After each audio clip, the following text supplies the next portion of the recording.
I moved in with my sister and her husband, but his behavior became controlling and inappropriate, peaking when I mentioned I was dating someone. I'm Ashley, 17F.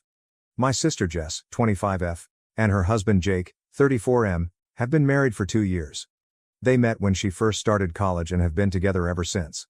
As far as I know, they've never had an issue, and whenever they came around to visit, they appeared to have the perfect connection.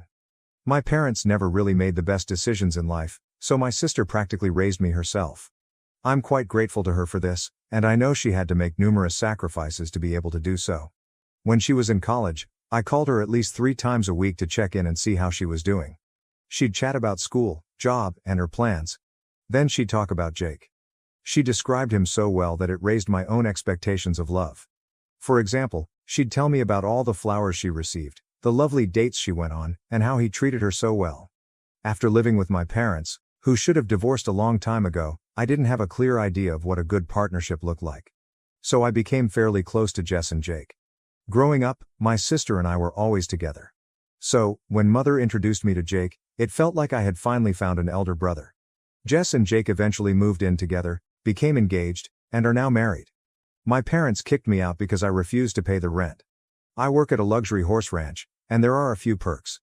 They'll let you practice on their horses, they give free lessons with a riding instructor, and overall, I just adore my job. I did not want to leave it. However, my pay isn't great, and for the amount my parents were asking for, I'd have to have a second job, or quit, to find one that pays well. So I found myself living with Jess and Jake. Jake works from home, so unless he's out with Jess or at the gym, he's at home. He makes enough money doing whatever he does. I'm not sure what he does, but Jess told me it's his family's firm, so that explains it. Recently, they approached me and informed me that they were expecting. Obviously, I was really excited for them, but my sister had a few miscarriages in the past, so we had to be extra cautious with her. Even in its early stages, my sister's pregnancy has proven to be extremely difficult, making it high risk. Hopefully, this is enough to give you a good picture of what's happening. My parents had an old automobile that I was allowed to drive to job and school, but once I was kicked out, I couldn't use it. This was disappointing because I had always enjoyed the independence that having a car provided. But whatever, I'll get over it. Jake insisted on taking me to school in the morning and then driving me to and from work. I was incredibly glad for this because it saved me from having to take the bus or walk. Jake would return home from the gym, shower, grab me a Starbucks, and drop me off at school.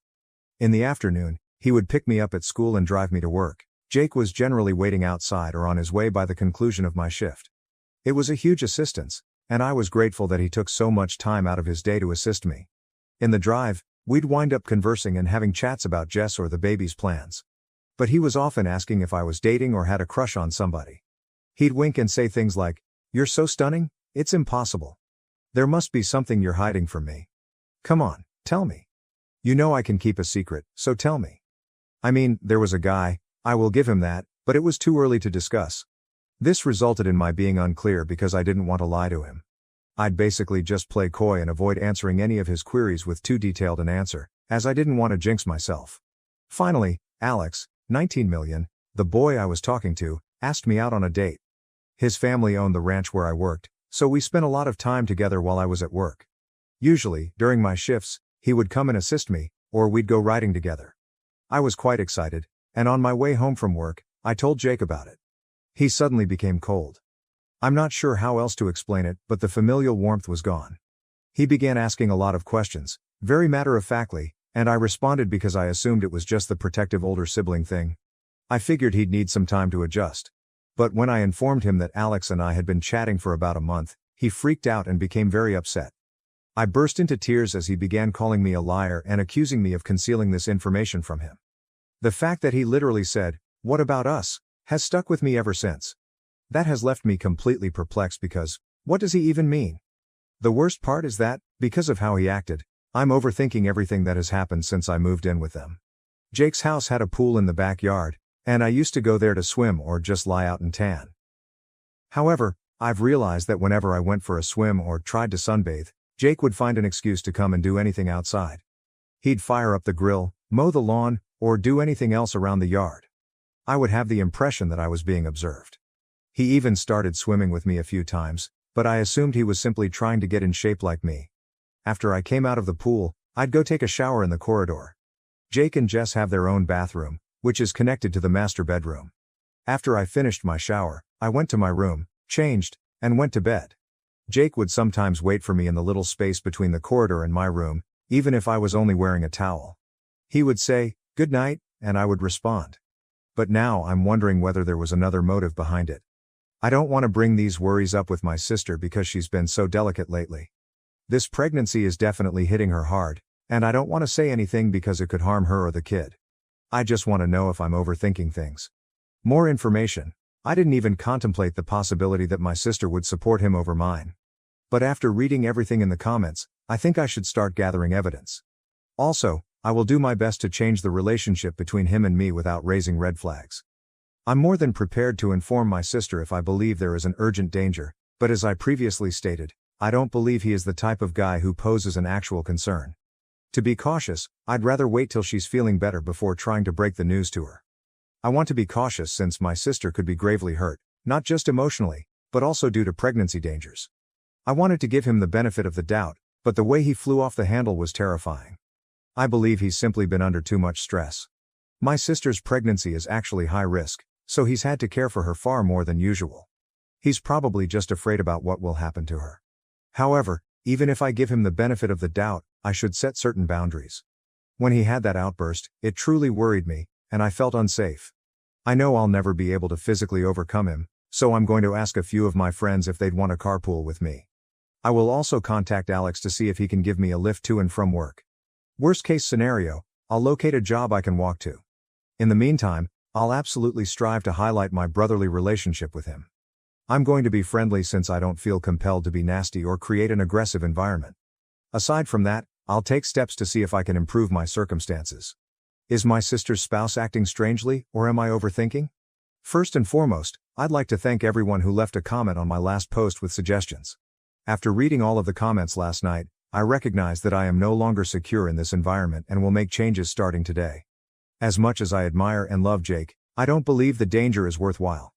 I attempted to establish a conversation with him after posting and received some suggestions, simply to see if we could discuss this. But he was still in a nasty attitude, so I simply walked to my room. In the middle of the night, I felt the need to leave the house. I was feeling imprisoned, so I decided to take a trip to my usual smoking area to clear my mind.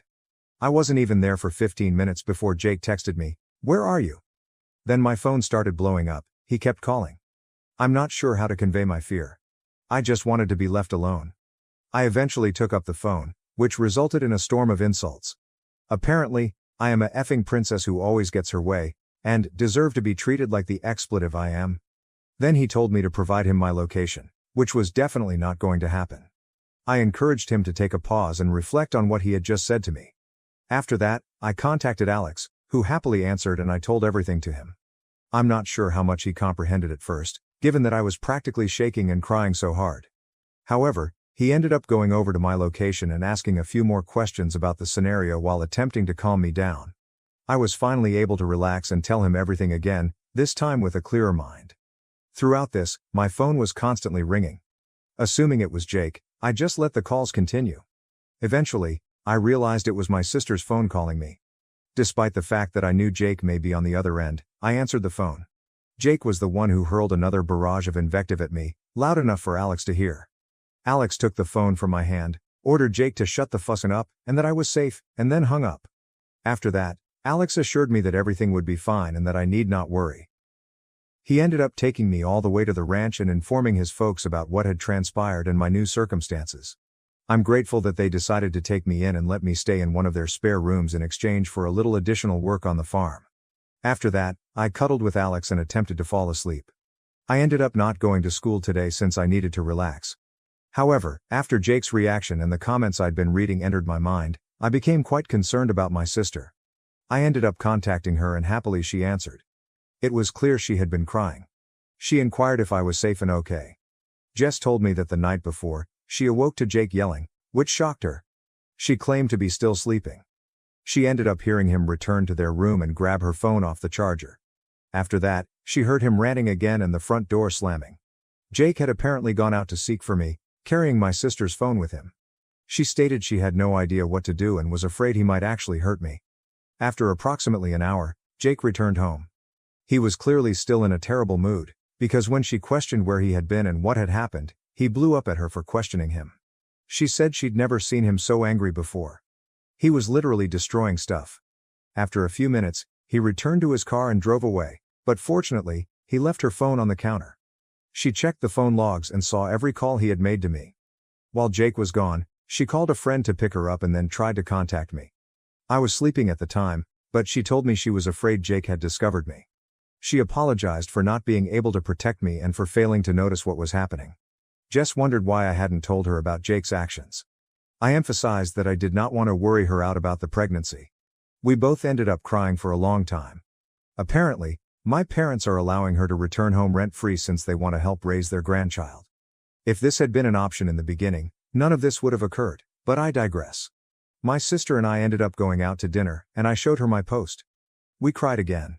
She said she had never been afraid of Jake before, but after witnessing his rage the night before, she was terrified. We both still need to go back to the house to grab our things. We'll contact you eventually and set a day to transfer everything out. My father and Alex will also be present, just in case Jake tries anything.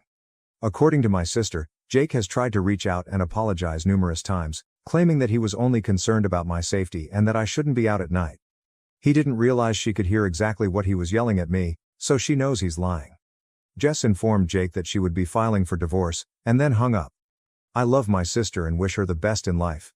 I am confident she will heal from this and meet an incredible partner who loves her and only her. In other news, Alex and I are going on a date next week, which makes me quite happy. But, seriously, thank you to the Reddit commentators for making me so stressed out that I wanted to take a smoke break. I believe you may have saved me. I'm not sure what would have happened if I'd stayed in my room that night, but I'm glad I didn't have to find out. Now to the next story, story 2. I was uninvited from a planned vacation with my boyfriend and his best friend. She threatened to cancel if I did. Original post. My boyfriend wanted to go on a vacation this summer to his mom's friend's house in Hawaii with me and his 2 best friends, 25 male and 29 female. We had been planning on this all spring, and at some point, 25 male dropped out of the trip, leaving just the 3 of us. For context, my boyfriend and I have been going out since November, and it's been serious. We had, and still have, been talking about moving in together, and he has said, and I agree, that this is a long-term situation and that we are in it for good. In early June, once 25 male unexpectedly dropped out of the trip, 29 female called my boyfriend and told him that now that it was just the 3 of us, she didn't feel comfortable with me going on the trip, since she didn't know me that well and she didn't want to be a third wheel. She said that if I were to go, she wouldn't go on the trip. Without telling me that this was happening, they changed the plans and made it a trip just the 2 of them, and they changed the location to a beach in Costa Rica. I was trying to figure out when to ask for time off this summer and hadn't heard news about the plans, so I asked my boyfriend which week in August I should be setting aside for the Hawaii trip. He let me know that, actually, he had talked to his friend and that she didn't want to go if I were going, so he was going to go alone with her to Costa Rica. He said that we could go another week later, maybe to Mexico City or something. I was upset, and tried to talk with him about how the situation made me feel, especially since this wasn't a case of a separate trip being set up ahead of time. This was a case of me being invited and then uninvited from a week-long tropical vacation with a girlfriend of his who I had never met before. We eventually decided to do a trip together to Copenhagen, which we have both wanted to visit, as some sort of compensation. I also asked to meet her, so that I could feel more comfortable with the trip. We spent the 4th of July going to see her and her boyfriend in the city where they live, and although it was nice to put a face to a name, it was ultimately a very cold trip and she was not at all welcoming to me. My boyfriend remarked on how unfriendly she was. To both of us, he thought. And said that he was surprised that she didn't act warmly to me. I went out of my way to try to get to know her and her boyfriend. I'm very outgoing and friendly and usually this would be easy. But it didn't really click, even after several days. They were somewhat cold to each other as well. They bickered a little bit about their future and his own 3-week trip without her that was scheduled for the same time as their trip. This had been scheduled before ours had. This had been my effort to feel better about the trip, so I told my boyfriend that I still didn't feel comfortable with things, and that I was feeling insulted by the way that it was handled. I had tried to make things smooth between all of us, and I asked him to please come up with something that could help me feel better about the trip. On a visit to his family, they asked about the trip and they were all shocked that he would have arranged it this way, and let me know that they would have been furious if they were in my position, which triggered a fight in which I asked him to please help come up with a strategy to make me feel better and more secure about them going together without me. He said that he would never do this kind of thing again, which feels like not much to offer, since this is kind of a once-in-a-lifetime trip to begin with. He kind of offered to not go on the trip, but he had already paid for the tickets and made arrangements, and I didn't want to stop their trip and be resented by both him and his best friend. He asked me to give him ideas of how to make me feel better and wanted me to just tell him what to do installed until it was finally the day of the trip. He bought me a bag of peanut butter cups and I drove the two of them to the airport. I feel so disregarded and disrespected in this situation. I want to break up with him, but I don't want to burn up something that has otherwise been really good. Too long, didn't read. I, 28 female, was uninvited from a vacation with my boyfriend, 29 male, and his best friend, 29 female, and I can't get over it. I want advice on how to talk with him about this. Update 1. I was really upset the day I dropped him off and he was texting me but I wasn't responding. I wasn't sure what I wanted to do, but I didn't want to do anything at all in the state I was in. I waited until the next day, and then I sent him a thought-out text letting him know that I didn't feel safe or loved in the way the trip was handled and that I would be dropping his things off at his place and leaving his keys with the neighbor. He called but didn't leave any messages, and then he messaged me that he didn't understand.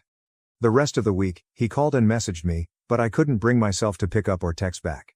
On Thursday, I think that he realized that I was serious, and he asked me some questions about logistical things. I told him which neighbor his key was with, etc. When he got back and saw all his things at his place, he got pretty frantic and called and left me a long message. I was working all day, but also I still didn't want to respond. He asked me to explain because he didn't understand what was going on. The next day, I sent another text making it clear that it was over, and he got upset and sent me a bunch of texts in a row about how he didn't understand why I was throwing away everything that we built. He left me a voicemail that was really angry that said he had no idea why I was upset and that he did not accept the breakup because he had no say in it and that he wanted me to tell him the evil story that I had made up about him to his face. I wasn't going to respond to him and I wanted to remain calm, but this upset me. So I sat down to write him this letter. It's long, so skip over if you want. I tried to call him but I started crying and told him I'd just send him an email instead. This is what it said. The time that we have had apart has given me some good space and time to think. I have had a chance to think about the things that are important for me in a relationship and I see that we should not be together. I am sorry that I have been asking for you to change things about your life that you shouldn't have to change at my or anyone's behest. From the very start, this trip was made in an insanely disrespectful way in which it started out from you being given an ultimatum by your female best friend who I had never met that either she goes or I go on this trip, and you picked her. You didn't offer to have her meet me. Theoretically I was your long-term partner, so this would have made a lot of sense.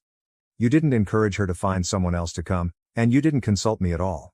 That's enough for most people to have a deal breaker, right there. However, I stayed. This is a person who you have a history with that is not entirely clear to me. Here is what I understand. Some bad rumors got started about the two of you in which you spent an entire night out with her on an acid trip while you were dating someone else. Nothing happened. The other thing I understand is that you were interested in her romantically at some, theoretically other point and that she started dating her boyfriend and that closed the door on things for you. According to what I also understand, it took a long time for 29F's boyfriend to feel comfortable with you being around, but you apparently worked to ultimately make him feel comfortable with you after I'm not sure how long. This is the completely unknown person who shut me out of a trip that I was originally going to go on. Unilateral decision.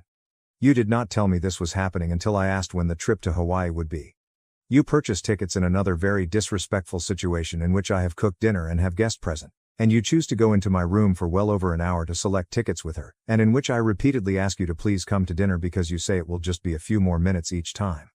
There is absolutely no reason for doing it at that time and in that situation, seeing as how she is in the same time zone as us and has a 9-to-5 job.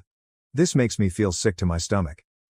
So, to make myself feel better about this whole arrangement, I tell you that I want to meet this person. On my request, we arranged a trip to go meet her and her boyfriend, a brief trip in which they are, and you explicitly agree, inexplicably cold. The first conversation that we have is one in which 29 female and her boyfriend argue about how she dumped him while he was already in a relationship and got him to date her instead. You tell me about conversations that 29 female has had with you recently in which it seems implied that there is some real instability in their long-term relationship. Stuff about kids and dogs. I have a discussion in which I let you know that I see that and that it worries me. Meanwhile, I am still wanting all of this to work out for you and for me and for her. I, at this point, am planning on being with you for the long term and see no benefit in telling you to not go on a trip with your best friend. I want it to work out. But each and every interaction surrounding this trip chips and chips away at my ability to handle it, the conversations that seem to go nowhere, etc. Your dad, your mom, and your grandparents are all very surprised when we tell them about this trip. It is becoming very obvious that this is a dangerous trip to make with the fragility of our relationship. 29 million, we had only been together for 9 months. How long did it take before 29 female's boyfriend was comfortable with you hanging around? Much less going on a one-on-one international tropical vacation in which he was uninvited because of your request. We go over it with, friend, at the rock climbing gym, we go over it in the car, we go over it while we're booking our Airbnb for Copenhagen, we go over it when I tell you that I still feel uncomfortable and I do not feel good about the trip. Talk about repeatedly saying something. Although I ask for you to help me, you actually ask me instead to come up with what would make me feel better. Surprisingly, I have no ideas either. Ultimately, it appears that the original plan to meet at my place and hang out and do a game night before you two go on the trip has been cancelled, and 29F will be staying at my place, but not hanging out with us at all beforehand. You attribute it to you not bringing it up with her early enough. This is apparently not something that was discussed even 2 nights before the trip. This upsets me. You do not know what to do. I don't blame you. At this point, it was well out of hand. I don't know what to do either. There is no good solution that I can think of besides waiting for the trip to be over. I tell you that either I have to get over it, or I have to break up with you, and that I don't want to break up with you. But my ability to get over it is rather worn down. She arrives at my place very late, and we wake up the next morning for me to take the 2 of you to the airport. After all of this lead up, I know that you can tell how unhappy I am. I fully absolutely know you can tell how unhappy I am. You leave, and when I don't respond to your text messages, you text me to tell me that you hope I'm okay and you're going to bed. No call. The rest of the week was rough. My text to you was met with, essentially, I'm sorry you feel this way. You tell me that I'm being unfair. There is no acknowledgement, and there still has been none, that this trip to a fucking honeymoon destination, as we have discussed before, could be a crazy and horrible thing to go through with, even with my quasi-blessing. This is not something that people in relationships have to deal with. This is not something that people in relationships do, besides 29 female, I guess. In the end, all of this is to say that I have felt serious emotional needs go seriously unmet in a way that is a deal breaker for me. There have been some wonderful, very positive times, but there has been an unnecessary amount of heartache and suffering for me over things that come down to what I can only assume are personal differences. I cannot handle your relationship with a 29 female. And I suppose I could ask you to pick between her and me, but that's not what I want to do. I want you to have your best friend, and I want to leave. I did love you, but I am not about to fight this fight and hear you tell me that I'm crazy for not seeing how totally platonic everything is for the rest of my life. It seems like trying to convince someone to like different food, or to have a different favorite color. I am not happy about this, and I do not want to feel these feelings any longer. There is no need for this to be mutual. I do not need your permission to break up with you. He wrote me back an apologetic email in which he accepted responsibility for most things without any argument, except he denied anything that had to do with his relationship with her making me feel uncomfortable, and he denied that I would not be able to handle their relationship. He said that the only thing that made their trip bad for me was my own perspective. I wrote him back that trust has to be built and that he put too much strain too early on a relationship in which we had not developed that trust. He agreed and apologized. For me, it ended on a pretty amicable note. But this style of relationship really doesn't work for me, and I don't feel like his responses to me really healed or changed anything significantly. I stand by my decision at this point. Too long didn't read. We broke up. Reminder, I am not the original poster. Now to the next story, story 3. My parents humiliated me at my sister's graduation. They joked that I was a mistake compared to my perfect sister, so I shocked them by this. At my sister's graduation, I felt absolutely ashamed of my own parents. They denigrated me in front of everyone, even our closest friends and relatives. This was supposed to be only about Elena, my older sister. She was excited to start her new path because she had recently graduated from college and secured an amazing job. When my parents stood up to speak in her honor, I expected them to make appropriate remarks. She has worked hard to reach this milestone and deserves every bit of credit. I was not surprised when, during their address, they included Elena as one of the greatest blessings. I was old enough by then to recognize that my parents adored Elena more than they loved me. She had always been the more gifted daughter, and my parents would constantly compare me to her. Then my parents began to joke in their speech about how they should have stopped having children after Elena. They argued that second-borns are usually useless. They said that if they only had Elena in their lives, They could have spent more time and effort on her instead of me. Hearing them say such awful things openly and casually while I was sitting right there stunned me. I searched the room, hoping that someone, anybody, would notice how disturbing their statements were, but all I saw were the faces of my relatives laughing along, as if this horrible simile were simply light entertainment. Though my parents had often made me feel inferior and useless, this was the first time they had done it openly, leaving no room for me to hide from the fact. In their opinion, I simply lacked in comparison to their beautiful daughter Elena. This was not an isolated incident or moment of poor judgment. It reinforced what I had long suspected. I was considered a distant afterglow, whereas my older sister would always be the daughter they adored. Growing up as the second child, I became accustomed to our household's implied preference. It constantly crept into their speech, conduct, and routines. My parents frequently forgot to wish me a happy birthday, and on more than one occasion, they were on business travels, leaving me alone. They would never miss Elena's moment.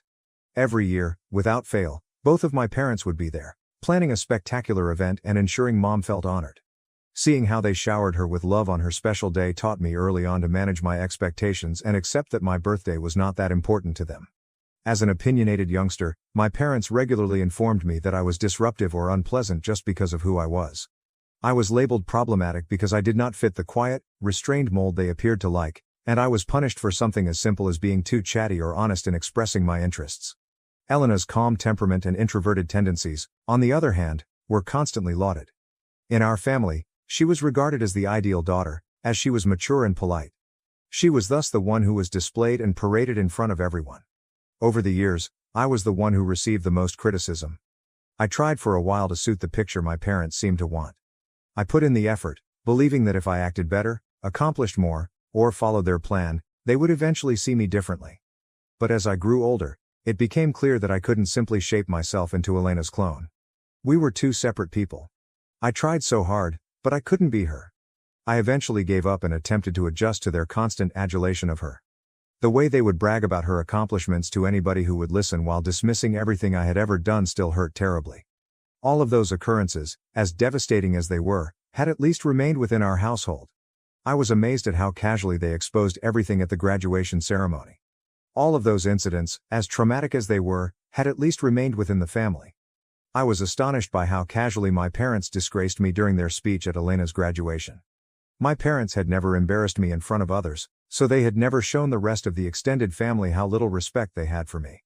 What hurt me even more was that no one in my entire family showed displeasure or told my parents how inappropriate this was.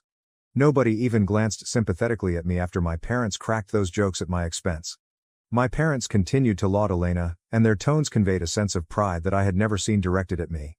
Then they brazenly announced that they had bought her a graduation present, a brand new automobile, which she had always wanted to buy. With everyone's attention on Elena, who hugged my parents with love and gratitude, the room erupted in applause, laughter, and clapping. The three of them were really content. I felt like an outsider in my own family. The funny thing is that I've never been envious of Elena. We'd always gotten along well enough, and I believe she deserved whatever good fortune came along. But that speech broke me. The truth is that after that awful speech, I addressed my parents. For years, I had silently endured their favoritism, scorn, and unpleasant words. I took it all in and convinced myself that if I just tried to be strong and calm instead of irritated, things would get better. But that evening, after the speech and their joke in front of everyone, I had reached a breaking point. I was tired of taking everything in and pretending that their comments didn't sting anymore. I thus resolved that I could no longer remain silent. I mustered the courage to speak up, hoping that my parents would see how deeply their acts had hurt me.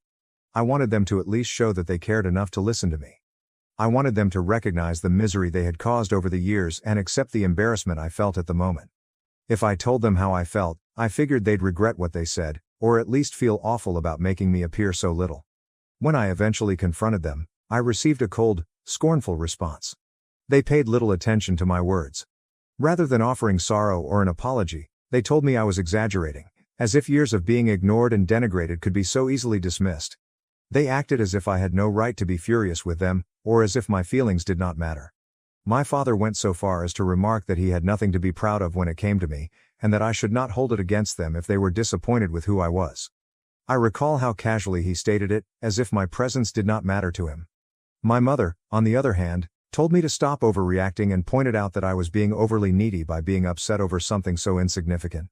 It felt as if my parents were saying I hadn't earned the basic respect of being their child because I hadn't done enough, that I was somehow less deserving of their pride or care than Elena simply because I wasn't her. The matter even resurfaced to Elena, who defended my parents and obviously demanded that I be less harsh with them. She said something that truly hit home and I'll never forget. I shouldn't have been so outraged by their graduation speech because it was merely a harmless jest. Elena assured me that if I had studied and worked hard like she did, I could make them proud as well. Among all the words, those that struck the most deeply. It was dreadful to learn I hadn't worked hard enough to earn their respect. She made it sound so simple, as if all the years of effort I had put in were invisible to her, as if my difficulties and attempts to get a job had no bearing. As the older sister, I expected her to protect me in some way, but she didn't. That seemed like betrayal coming from her. Looking back, that conversation turned things around. I realized then that I had left my family behind. Done trying to win their approval, done clarifying for them, and done hoping for something that would never come, love or affirmation. I put all of my work into making something for myself. Starting that day, I immersed myself in my studies, focusing on the things I could influence and create my destiny. 2 years later, all of my hard work paid off when I was accepted on a full scholarship to my dream institution. This was a personal accomplishment for me. This was entirely my own accomplishment, the result of my dedication, determination, and refusal to let my family's neglect define me. After achieving that goal, it appeared, for the first time, that I had done something quite personal. When I gave my parents the news, they were almost as astonished as if they had never expected me to attend college in the first place, never alone on a scholarship. Elena scrutinized my admission letter twice, as if she didn't believe I was capable of doing things on my own. Clearly, they had all underestimated me, and watching their surprise made me slightly thrilled. I simply shook my head at her remark, but my mother then turned my mood sour by saying that it was a good thing I had received a full scholarship because they hadn't set aside any college funds for me anyhow. My parents had no issue paying Elena's tuition, despite their lack of foresight in saving for me. When it was time to move out, I simply packed my belongings and left the house for my college apartment. That day, I made a determined decision to cut off all contact with Elena and my parents. I felt no need to explain my intentions. They had consistently demonstrated, after all, that my feelings, opinions, and values had little influence on them. Why should I exhaust myself trying to explain something they had shown unable to acknowledge? Since they hadn't even provided an apology that might restore the years of neglect and agony they had caused me, I recognized that arguing with them was pointless. My family contacted me frequently over the next few weeks and months, sending emails and messages in the vague hope that they had reconsidered their actions and had reached out to make amends. I initially felt compelled to open them. However, each message served as a sour reminder of who they were. Their communications were filled with attempts to mislead me into believing I was the one acting erratically. Instead of accepting responsibility for the years of mental pain they had caused, they believed I had overreacted, dismissing my decision to end relationships as immature and impulsive. Their statements consistently returned to the underlying truth. I was the one dissolving the family, so I was wrong to cut them off. I never bothered to respond to any of them. So far, my college experience has been quite positive. I've been able to devote my full attention to my studies, hobbies, and, most importantly, connections with people who love and see me for who I am. Working part-time at a neighboring diner has helped me save for the future. Meeting new people in the diner and talking about their life is interesting. I've cut off contact with my family and immersed myself in my studies, social life, and everything my new surroundings have to offer. By filling my days with important events, I haven't missed them or wondered about how they are doing once. Yesterday, I received an unexpected email from my parents. I found it shocking. They stopped writing to me long ago because I had never answered any of their previous communications. My parents encouraged me in this email to contact them soon away since they had some bad news to tell me. Still, I felt my chest tighten. Despite everything, years of hurt and rejection could not erase the constant feeling that something terrible had occurred. My heart started racing, and all I could think about was the possibility that a family member had been seriously ill or, worse, perished. Despite my resolution to keep them at a distance, fear crept in, my heart hammering as I braced myself for whatever news they were about to bring. I grabbed my phone, unblocked them, and called them immediately back. Elena, who was going through a difficult personal situation, was troubled by the news my parents wanted to share with me. They stated that she had been dealing with drug addiction, which had severely impacted her life. They said that her addiction had gotten so bad that she had lost her job, spent her savings, and was now left with no resources or options. I had no idea Elena was going through anything like this, so the news completely surprised me. She has always been my dependable, high-achieving sibling. However, that same sister became addicted to drugs. I found it tough to believe. Elena's addiction was so unbelievable in my parents' eyes that it shattered their perception of her. Their incredulity, desperation, and, most importantly, their tremendous concern about how this would affect their reputation if others found out shocked me. They hoped I'd have some answers for them as they described everything. Elena had always appeared to be grounded and responsible, so it was startling that she, of all people, had fallen victim to something as dangerous as heroin addiction. My father then asked me, in a mistrustful tone, "You didn't introduce her to drugs back then, did you?" The ramifications surprised me. Not only was the idea completely absurd, but it was also very disgusting to think they may assume I had anything to do with Elena's troubles, much alone anything as serious as introducing her to drugs. How could I bring drugs to my older sister? I mean, I never do drugs myself. Furthermore, I hadn't spoken with Elena or the rest of my family in years due to their mistreatment of me. Having been removed from their life, I had focused on carving my own path away from their toxicity. In the face of their immaculate image of Elena breaking, they were quick to point fingers at someone else, and I was clearly the easiest target. I advised them to speak with Elena before making any assumptions, and I told them that they were unwise to even suspect me. Throughout our conversation, I noticed that my parents were more concerned with the shame that would befall the family if Elena's admissions were public, rather than expressing concern for her. My mother appeared fascinated with her immaculate daughter's clandestine actions. She kept talking about how unexpected it was to discover this aspect of herself and how others would respond if they ever found out. Elena and Dad were overwhelmed and unprepared to deal with the situation, so my mother begged me to return home so I could assist them in caring for Elena. My mother implored me, "I mean, what do we even do? I feel so ashamed of her, so maybe you can talk to her for us," as if this were a legitimate demand to make after years of not communicating. "I can't help Elena. She needs professional help," I stated bluntly. I emphasized that if they truly cared about her well-being and wanted to help her recover, the finest and most compassionate thing they could do was to admit her to a treatment facility where trained specialists could assist her.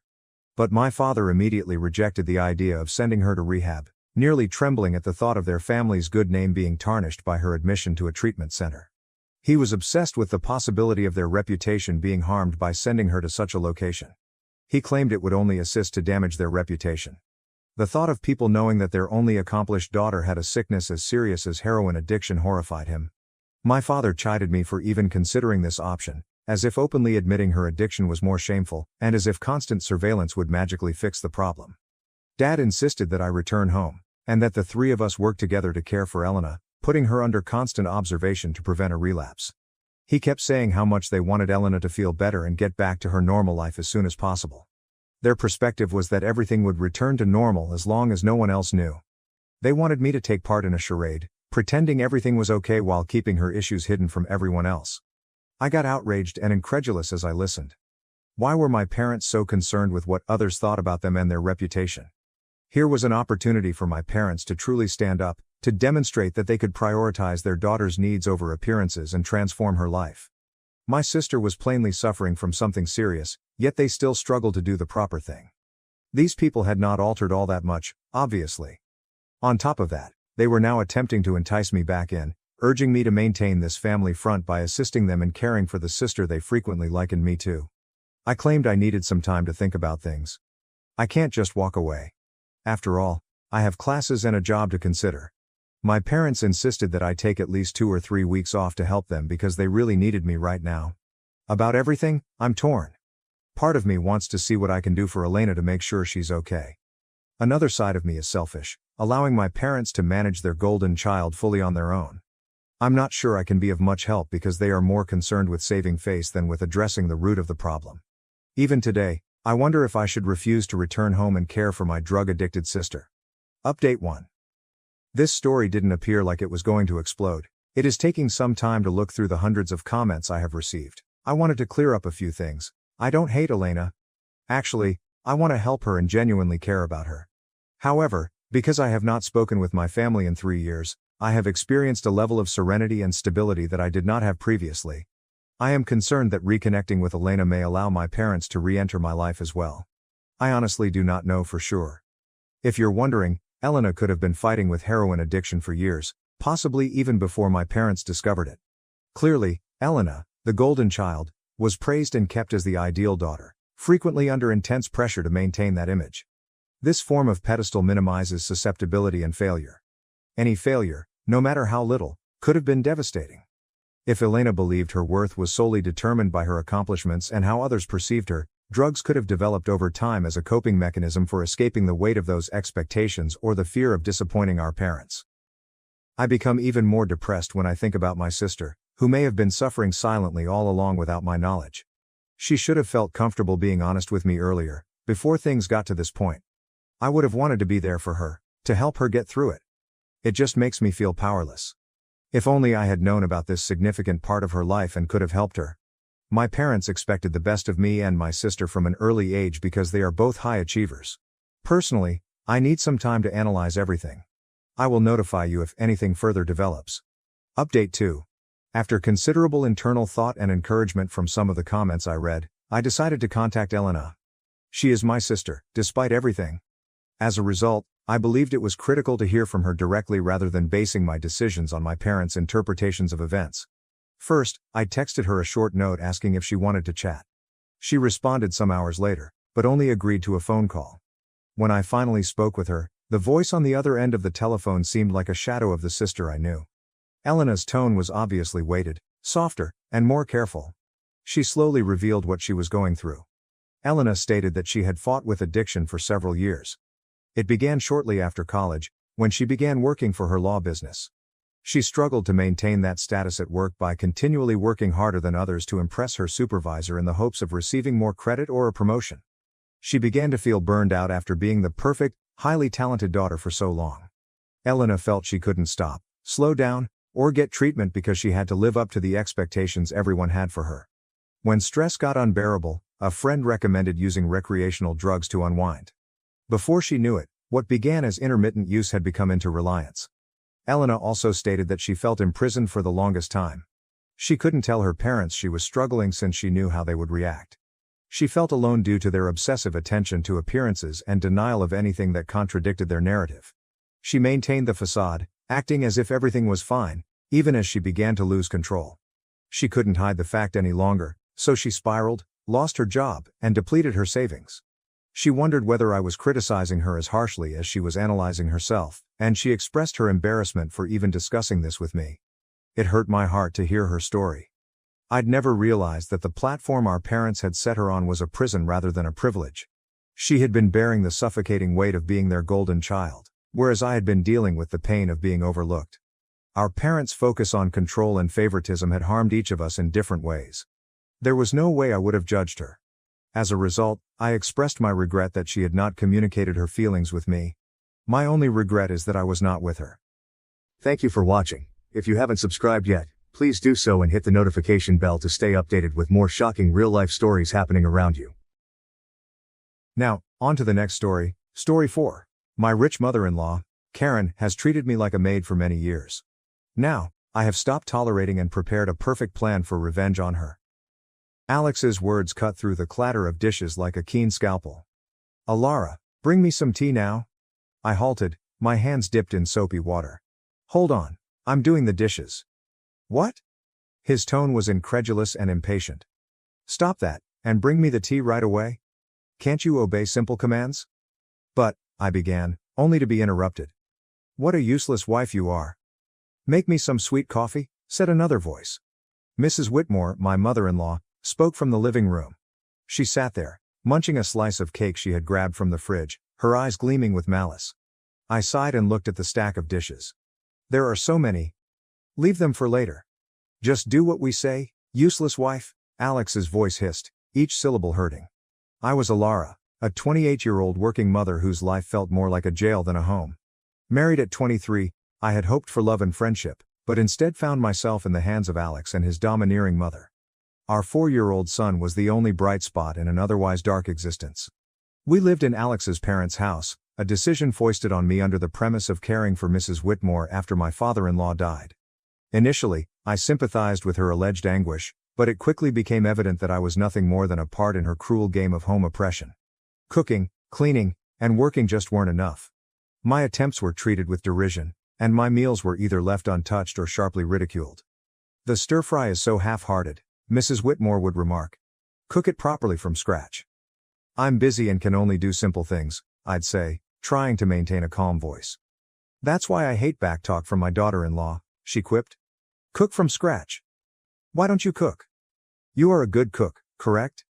I risked to react once and soon regretted it. Why would I do housekeeping with you here? She responded coldly and dismissively. Are you out of your mind? Their brutality grew with time, progressing from harsh words to a chilling quiet.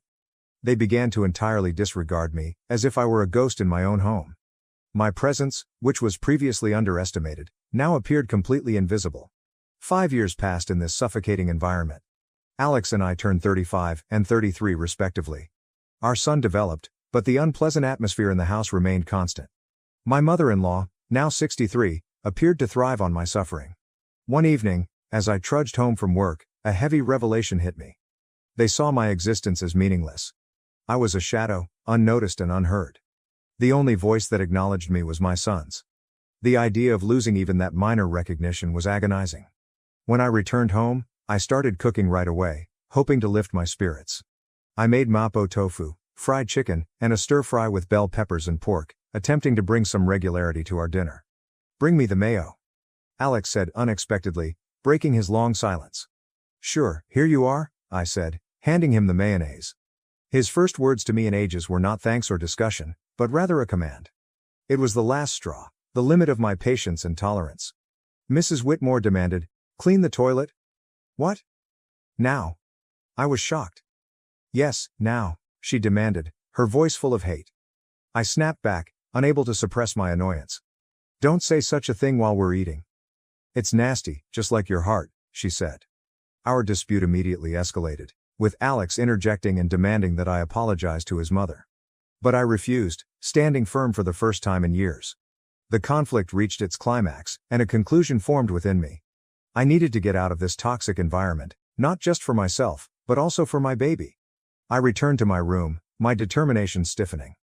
I downloaded divorce papers, completed them, and slapped them in front of Alex. His amazement was evident, but I felt just icy determination. I'm filing these, I announced, my voice firm. As I stood there, looking at my husband's puzzled expression, I realized I had finally stepped out of the shadows. It was time to regain my life. The days after I declared my divorce were a blur of frigid stares and stinging remarks, but in the midst of the chaos, I discovered an unexpected sense of freedom. Mrs. Whitmore looked at the food I was serving one evening with distaste. You call this food? Even a child cooks better. I bit my tongue, concentrating on my son's happy expression. Eat up, sweetheart. I made your favorite tonight. Alex added in, his voice full of sarcasm. Oh, playing the perfect mother now, are we? What a joke. I could feel my rage rising, but I held my cool. I'm just trying to make a nice dinner for our son.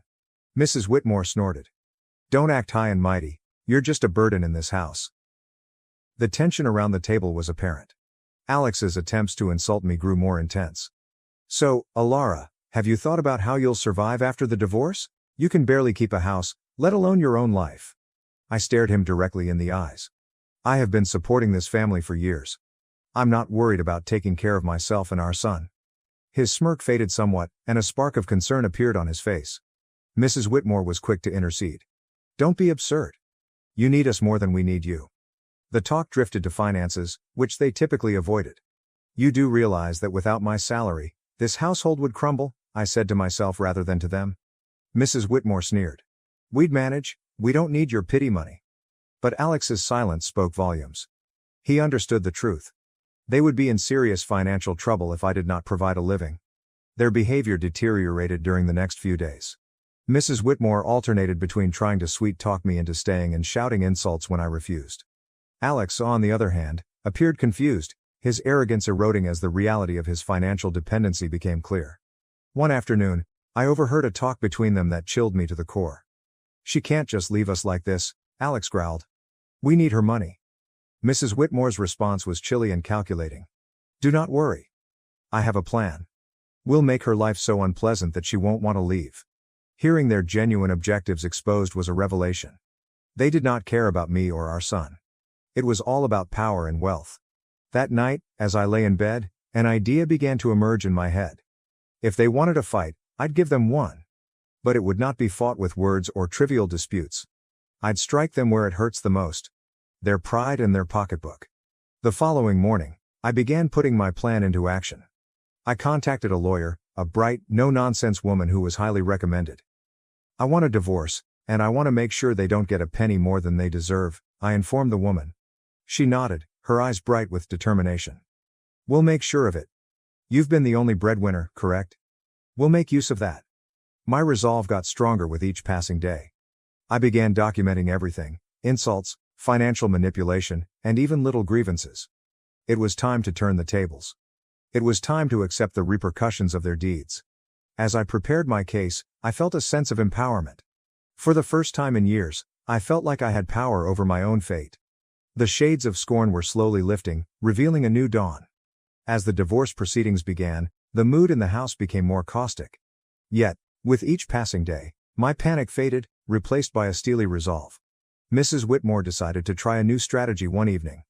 "Alara, dear, why don't we forget all this nasty business? You know we're family." Her comments were insincere. I met her stare unwaveringly. "Family doesn't treat each other the way you've treated me." Alex, who had been silently watching, scoffed. "Oh, playing the victim now? You're not as innocent as you pretend to be." I felt a wave of rage, but I kept my voice composed. "I'm not playing anything, Alex. I'm just no longer willing to be your scapegoat." As is typically the case, the subject turned to finances. "You think you can just take our son and leave? How will you support him?" Alex was skeptical. I grinned with a tiny, confident curl of my lips. "I've been supporting this family for years. I think I can manage." Mrs. Whitmore turned her gaze into a sneer. "You're nothing without us. You'll come crawling back." But their remarks no longer had force over me. I recognized my worth and knew the truth. The following day, I met with my lawyer again. She outlined the strategy clearly.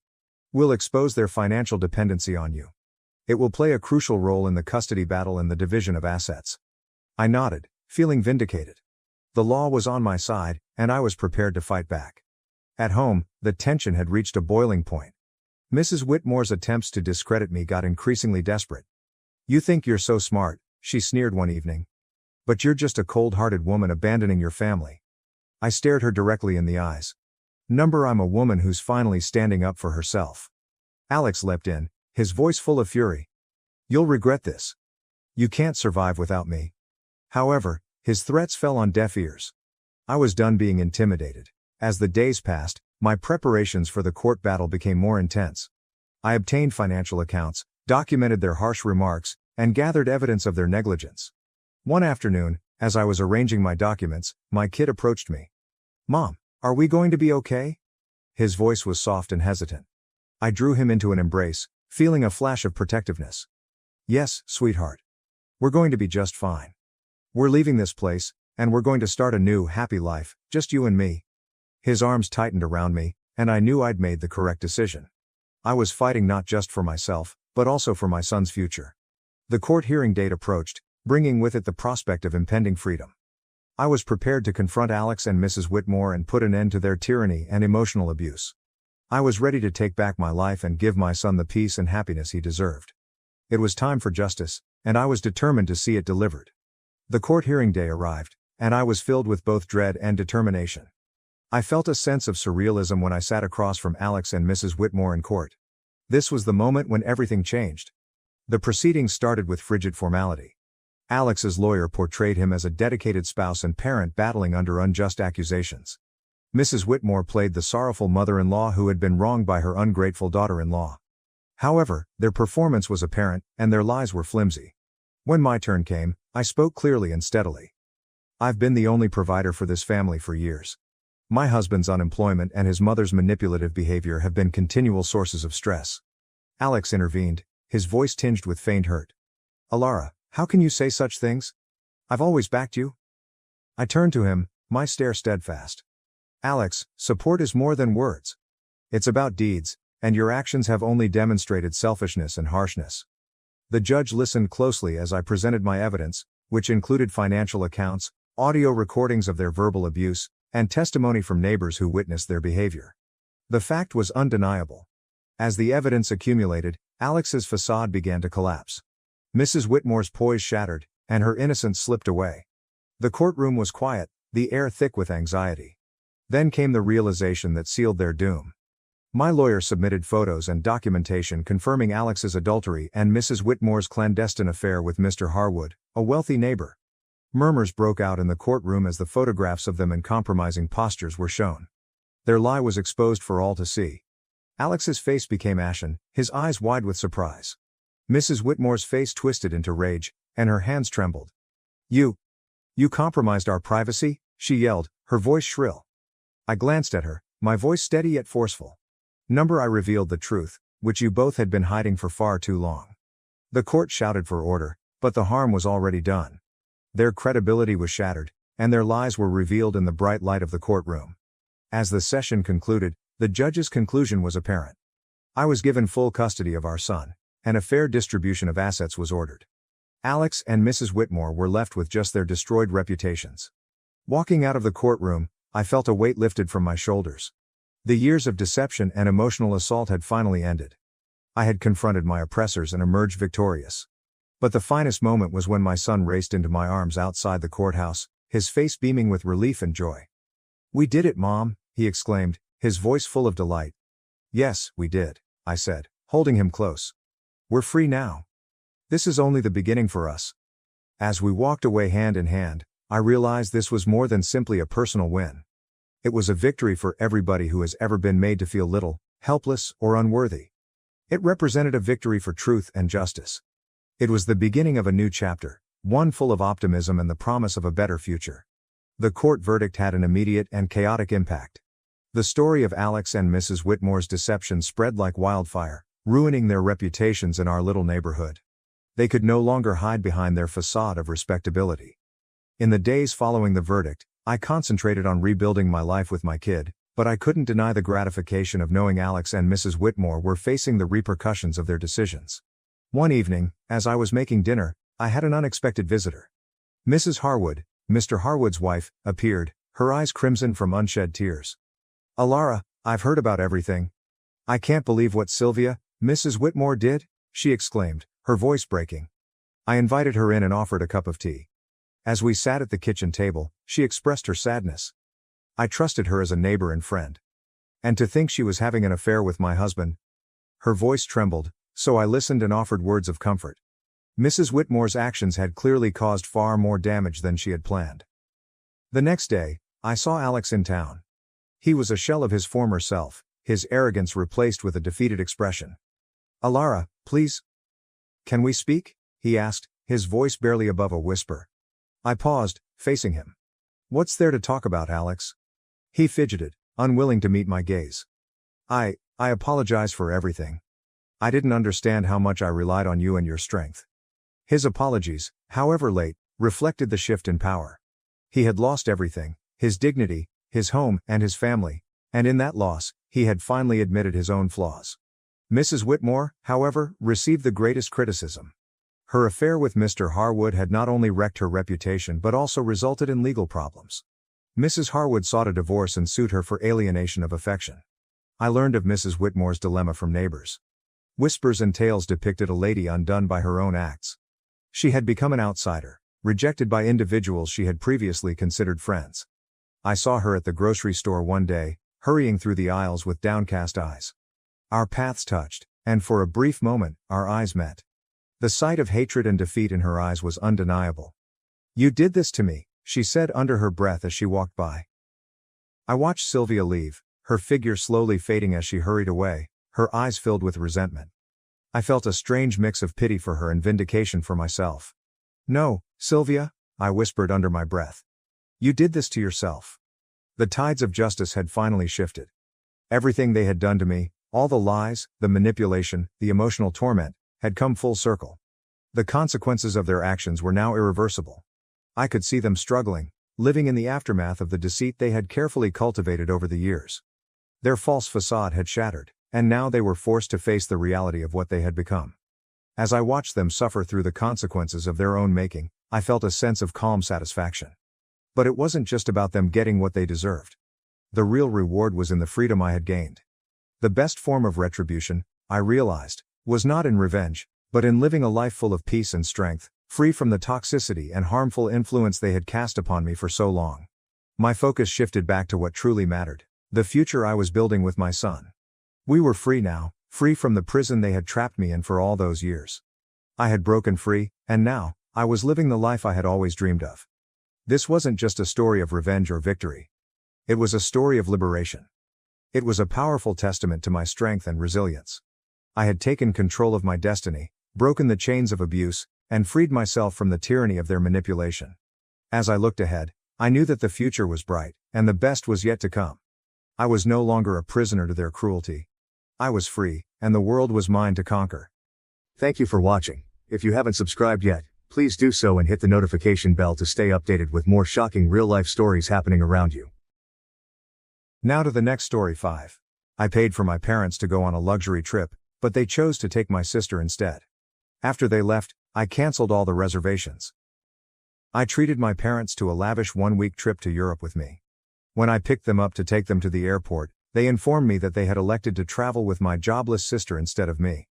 My mother grinned. "Your sister needed some rest, so we decided to take her."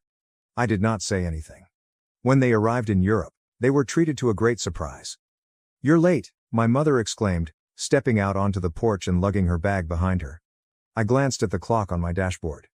It was 6:02 a.m., 2 minutes late. "Mom," I replied, attempting a grin. I got out of the car to help with the baggage, but then I noticed my sister Lauren emerge from the house, carrying her own suitcase. My smile froze. "What's going on?" I inquired, attempting to keep my voice calm. My mother turned to me, her face way too happy for the circumstances. "Oh, Violet, we decided Lauren should come instead of you. She's been so stressed lately, and she really needs this trip." My chest tightened. "Instead of me? Mom, I've been planning this for years. I paid for everything." She waved her hand dismissively, as if I had simply brought up something unimportant. "And we're grateful, sweetheart, but you're always working so hard. You can take another trip later. Lauren needs this right now." Lauren did not even have the decency to appear guilty. She only smirked and shifted her weight to one hip. "Thanks for understanding, sis," she murmured, her voice dripping with phony sincerity. I looked at the two of them, my heart racing in my chest. My father walked out a bit later, avoiding eye contact and handing me his suitcase. "This is unbelievable," I exclaimed, my voice shaking. "This was supposed to be our trip, something for me to share with you." "Well, it still is," my mother replied with a smile. "Just with Lauren instead. Don't make this a big deal, Violet. Your sister really needs a break. My name is Violet, and I've been working extra hours for the past 2 years to provide my parents with an unforgettable vacation. Flights, luxury hotels, guided tours, I meticulously organized every detail, down to the last dinner reservation." But as I stood in my parents' driveway, watching my sister enter the rear seat of my car, I realized something I had been ignoring for years. It didn't matter how hard I tried. Lauren was always number one in their eyes. I clenched my jaw, biting back the angry retort that was on the tip of my tongue. Instead, I contrived a stiff smile before opening the trunk. "Let's get going then," I murmured, my voice flat. "If they want to prioritize her over me, that's okay. They may accompany her, but I wasn't about to let them enjoy it." Except for Lauren's constant conversation, the drive to the airport was eerily quiet. "Oh my gosh, Mom, did you see that TikTok about Paris? I can't wait to go shopping there. Do you think we'll have time for that, or will the tours take up the whole day?" My hands tightened over the steering wheel as I stared straight ahead, forcing myself not to say anything. My mother giggled quietly. "Of course we'll have time. We'll figure it out when we get there." I bit the inside of my cheeks. When we get there. They didn't appear to notice I wasn't a member of that we anymore. At one point, my father cleared his throat. "Thank you for driving us, Violet. I know this probably feels unusual." I looked at him in the rearview mirror. "Unusual? That's an interesting way to put it, Dad." He did not respond. He simply shifted uncomfortably in his seat, maybe wishing he hadn't spoken at all. Lauren leaned forward from the back seat, her words harsh. "You're not mad, right? I mean, this is really big of you, letting me go. I could never have afforded this on my own." I clenched my mouth and forced a tight smile. "Of course, Lauren. Enjoy the trip." By the time we arrived at the airport drop-off zone, my patience had worn thin. My mom hugged me as I helped them unload their luggage. "Thank you for understanding, dear. This means a lot to us and Lauren," my mother explained. I nodded stiffly. "Sure, Mom." Lauren smiled as she wheeled her bag to the entrance. "Thanks, Violet. You're the best. I stood there, watching them disappear into the terminal, my chest tight with anger and hurt. The ride back home was a blur, and I replayed the conversation in my head over and over, each word cutting deeper than the last. This means a lot to Lauren. You're not mad, right? You're always working so hard. I parked in my driveway and sat in the car for a few minutes, gripping the steering wheel until my knuckles turned white. Then, without a second thought, I marched into the house, pulled out my laptop, and logged into every travel account I'd used to book the trip. Hotel reservations were canceled. Tours were refunded. Airline upgrades were denied. When I closed my laptop, a sense of satisfaction settled over me. They could explain themselves to the front desk staff in Paris, and I was done being their doormat. The tightness in my chest began to ease as I stared at the confirmation emails piling up in my inbox. If they wanted to take Lauren instead of me, that was fine, but they would not be staying in 5-star hotels or taking private tours on my dime. The calls began as soon as their flight landed, and as I unpacked my suitcase, the one I'd packed so meticulously for a trip that was no longer mine, the irony was not lost on me. I hung up my clothes and neatly placed my shoes back on the rack. I groaned, picking up the phone and glanced at the screen, where my mother's name flashed along with multiple missed calls and texts. I unlocked the phone and read through the messages. Violet, what's going on? The hotel won't let us check in. The reservation is missing. Call me right away. Violet, this isn't humorous. Fix it now. I couldn't stop myself from laughing. Did they really expect me to sweep in and save the day after what they had done? The phone rang again, this time with a call from Lauren, and I let it ring until she left a voicemail. Violet, this is so petty, she said, her voice dripping with entitlement. We're stuck here because of you. You must contact the hotel immediately and resolve the issue. I rolled my eyes and deleted the voicemail without listening to the rest. I'd been their fixer for years, smoothing over every mistake and picking up the slack, but not anymore. I eventually decided to respond, if only to stop the torrent of calls. My mother's voice hit me like a tidal wave of hatred as soon as I picked up. Violet, what have you done? The hotel claims the reservation was canceled, and none of the trips are scheduled anymore. I let her yell for a bit before calmly responding, I canceled them. After a long, startled silence, she yelled, Why would you do that? Oh, I don't know, I responded, my tone tinged with sarcasm. Maybe because you chose to accompany Lauren on my trip. You're lucky that I drove you to the airport. We thought you'd understand, she snapped. Understand what? I inquired, my voice rising. Those years of saving and preparing were irrelevant because Lauren required a break. Did you think my efforts were in vain? Guess what, Mom? I don't understand, and I don't want to. I hung up before she could react and switched off my phone, tossing it on the couch. The calm that followed was beautiful, and I felt like I could breathe again. If they wanted to prioritize Lauren, fine, but they could work out the rest of the journey without me. The calm lasted barely a day, and the next morning, my phone was humming again with calls and messages, which I initially ignored. I spent the day cleaning the home and catching up on work, but curiosity got the best of me, and by the evening, I had opened my phone and braced myself for the storm of texts. From my mother. Violet, you've gone too far. Your sister is in tears, your father is upset, and we can't get into any of the hotels you booked. Lauren. You're acting like a child, and I don't see why you're making this such a huge issue. Just repair it already. Finally, from my father. We need to discuss. This isn't right. I set the phone down, shaking my head. For years I'd been the one to fix things, to make sure everyone was comfortable and happy, and now that I'd taken a step back, they didn't know what to do. I poured myself a cup of tea and sat down at the kitchen table, letting the anger simmer. How dare they expect me to clean up their mess? How dare they act as if I was the one in the wrong? The next call arrived minutes later, and this time I answered. Violet, my mother said before I could respond. This isn't amusing anymore. We are stranded. Do you know how embarrassing this is? I took a leisurely sip of tea. Embarrassing? Do you think this is embarrassing? Try saving for years, organizing every detail, and then being told you aren't even going on the trip you paid for. Stop being dramatic, she said. Lauren needed this more than you. And now she can figure it out, I stated firmly. You have made your decision, Mom. You wanted to take Lauren instead of me, that's great. But don't expect me to pay for her vacation. We're family, she said. We don't do this to each other? I let out a bitter laugh. Funny, I was just thinking the same thing. Lauren's voice rang out in the background crying, Mom, just hang up on her. She is being impossible. That was the last straw. Enjoy your trip, I said, my tone frigid. Oh, you can't, because it isn't your trip. That was my. And now it belongs to nobody. Goodbye. I hung up before she could respond and turned off my phone. For the rest of the evening, I felt an odd mix of anger and relief. Angry that they'd put me in this situation, but relief that I'd finally stood up for myself. They could call me dramatic all they wanted, but for the first time in my life, I wasn't going to let them take advantage of me. The following few days were blissfully quiet. With my phone turned off, I finally had space to think clearly, free of the barrage of guilt trips and accusations. I spent my mornings sipping coffee on my back porch, enjoying the calm I'd craved for so long. My afternoons were filled with work and catching up on little projects I'd been putting off. Things that reminded me how capable I was when I wasn't bogged down by their endless demands.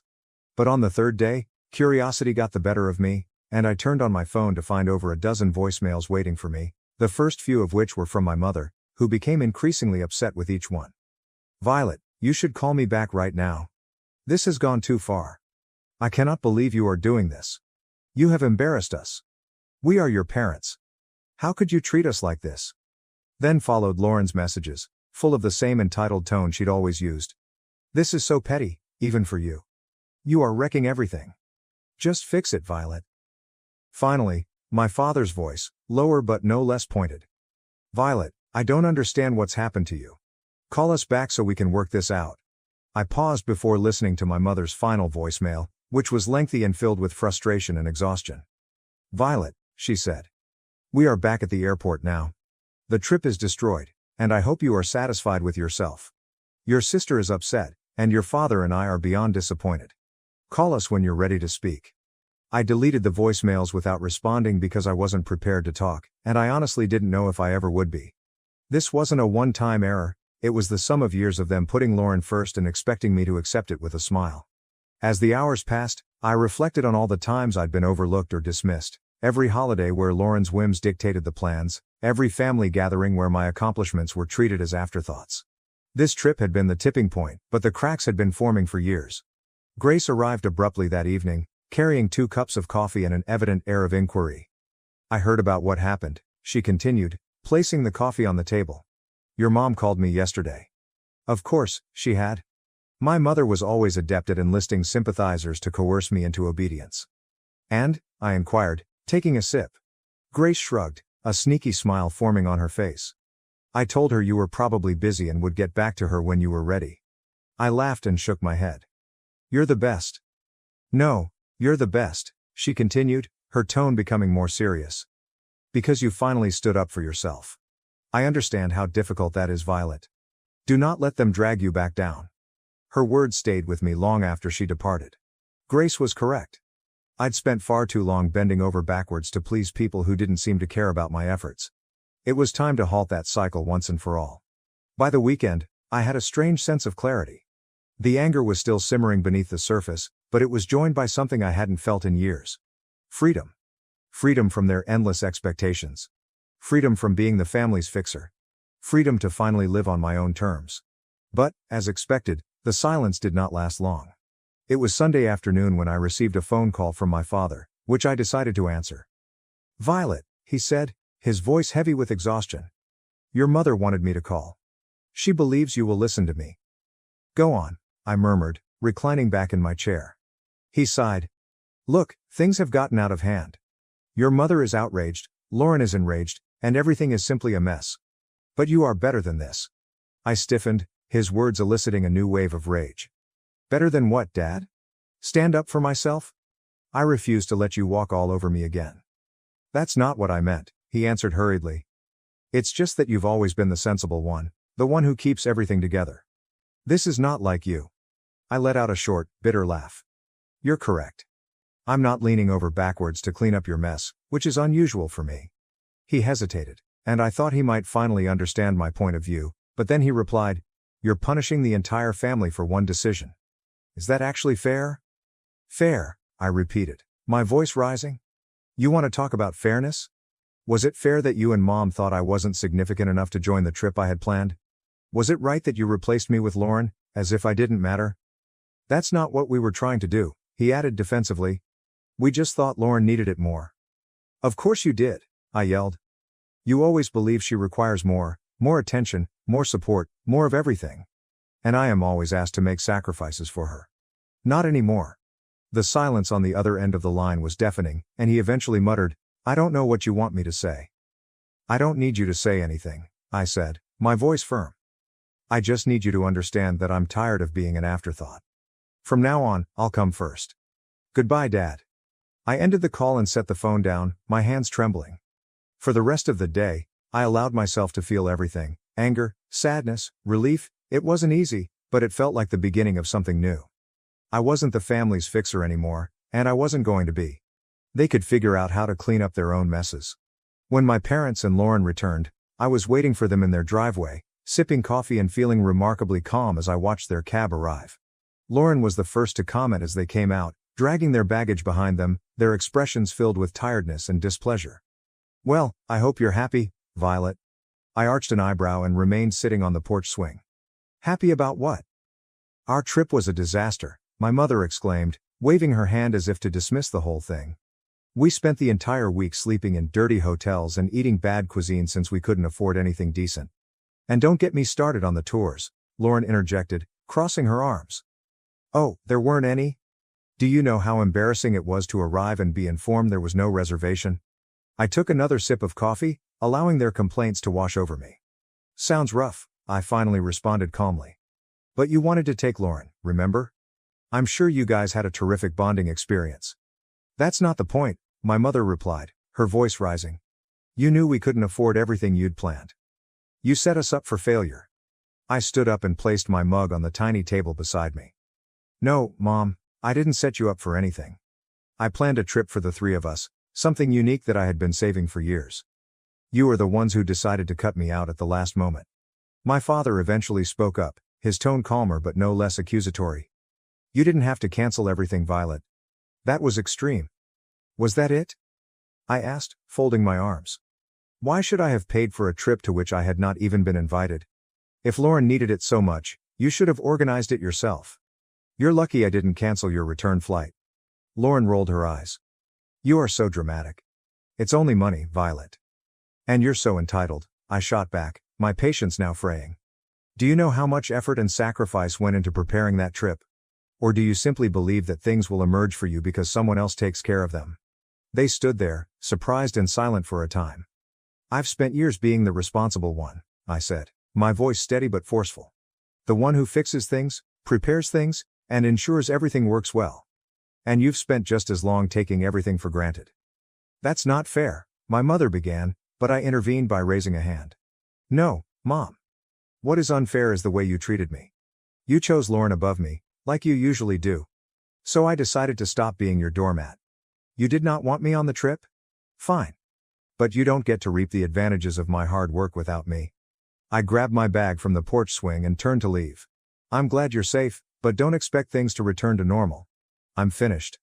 As I walked to my car, I heard them calling after me, their voices a mix of anger and guilt, but I didn't look back. The drive home from my parents' house felt strangely peaceful. For years, every visit had left me emotionally drained, but this time I felt lighter. I'd finally said everything I'd been holding in, and for once, I wasn't concerned about their reaction. When I got home, I made a cup of tea and sat on the couch, replaying the confrontation in my head. They'd been so sure I'd fold, that I'd give in like always, but watching their stunned faces as I walked away was a reminder of how much I'd changed. It didn't matter if they were angry, hurt, or embarrassed, I was done living my life to meet their expectations. The next day, Grace called me. How did it go? She inquired, not bothering with pleasantries. I laughed, leaning back against the kitchen counter. Just as you'd expect. They're outraged, Lauren is pouting, and Mom is probably attempting to guilt me back into line. Grace snorted. Let her try. You have a backbone now, and I'm here to keep it in place. I smiled, appreciative for her unfailing support. Thank you, Grace, I mean it. You've been my rock throughout this. Anytime, she responded, her voice softening. So, what's next for you now that you're no longer the family fixer? That question had been swirling in my head since the confrontation. What was next? For years, so much of my energy had been spent attempting to satisfy my family and earn their approval, but now that I'd let go of that burden, the choices felt endless, and a little terrifying. I don't know yet, I said. But I feel like I get to make the decision. Not them, nor anyone else. Just me. Sounds like the start of something amazing, Grace commented, her voice bright with a smile. Over the next few weeks, I started making small changes that felt big in their own way. I redecorated my living room, swapping out my parents' hand-me-down furniture for pieces that felt uniquely mine. I spent weekends exploring local cafes and parks, things I'd always wanted to do but never made time for.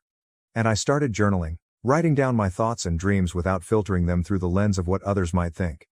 Each small step felt like I hadn't realized how much of myself I'd lost until I sat down one evening and opened the spreadsheet I'd used to plan the trip.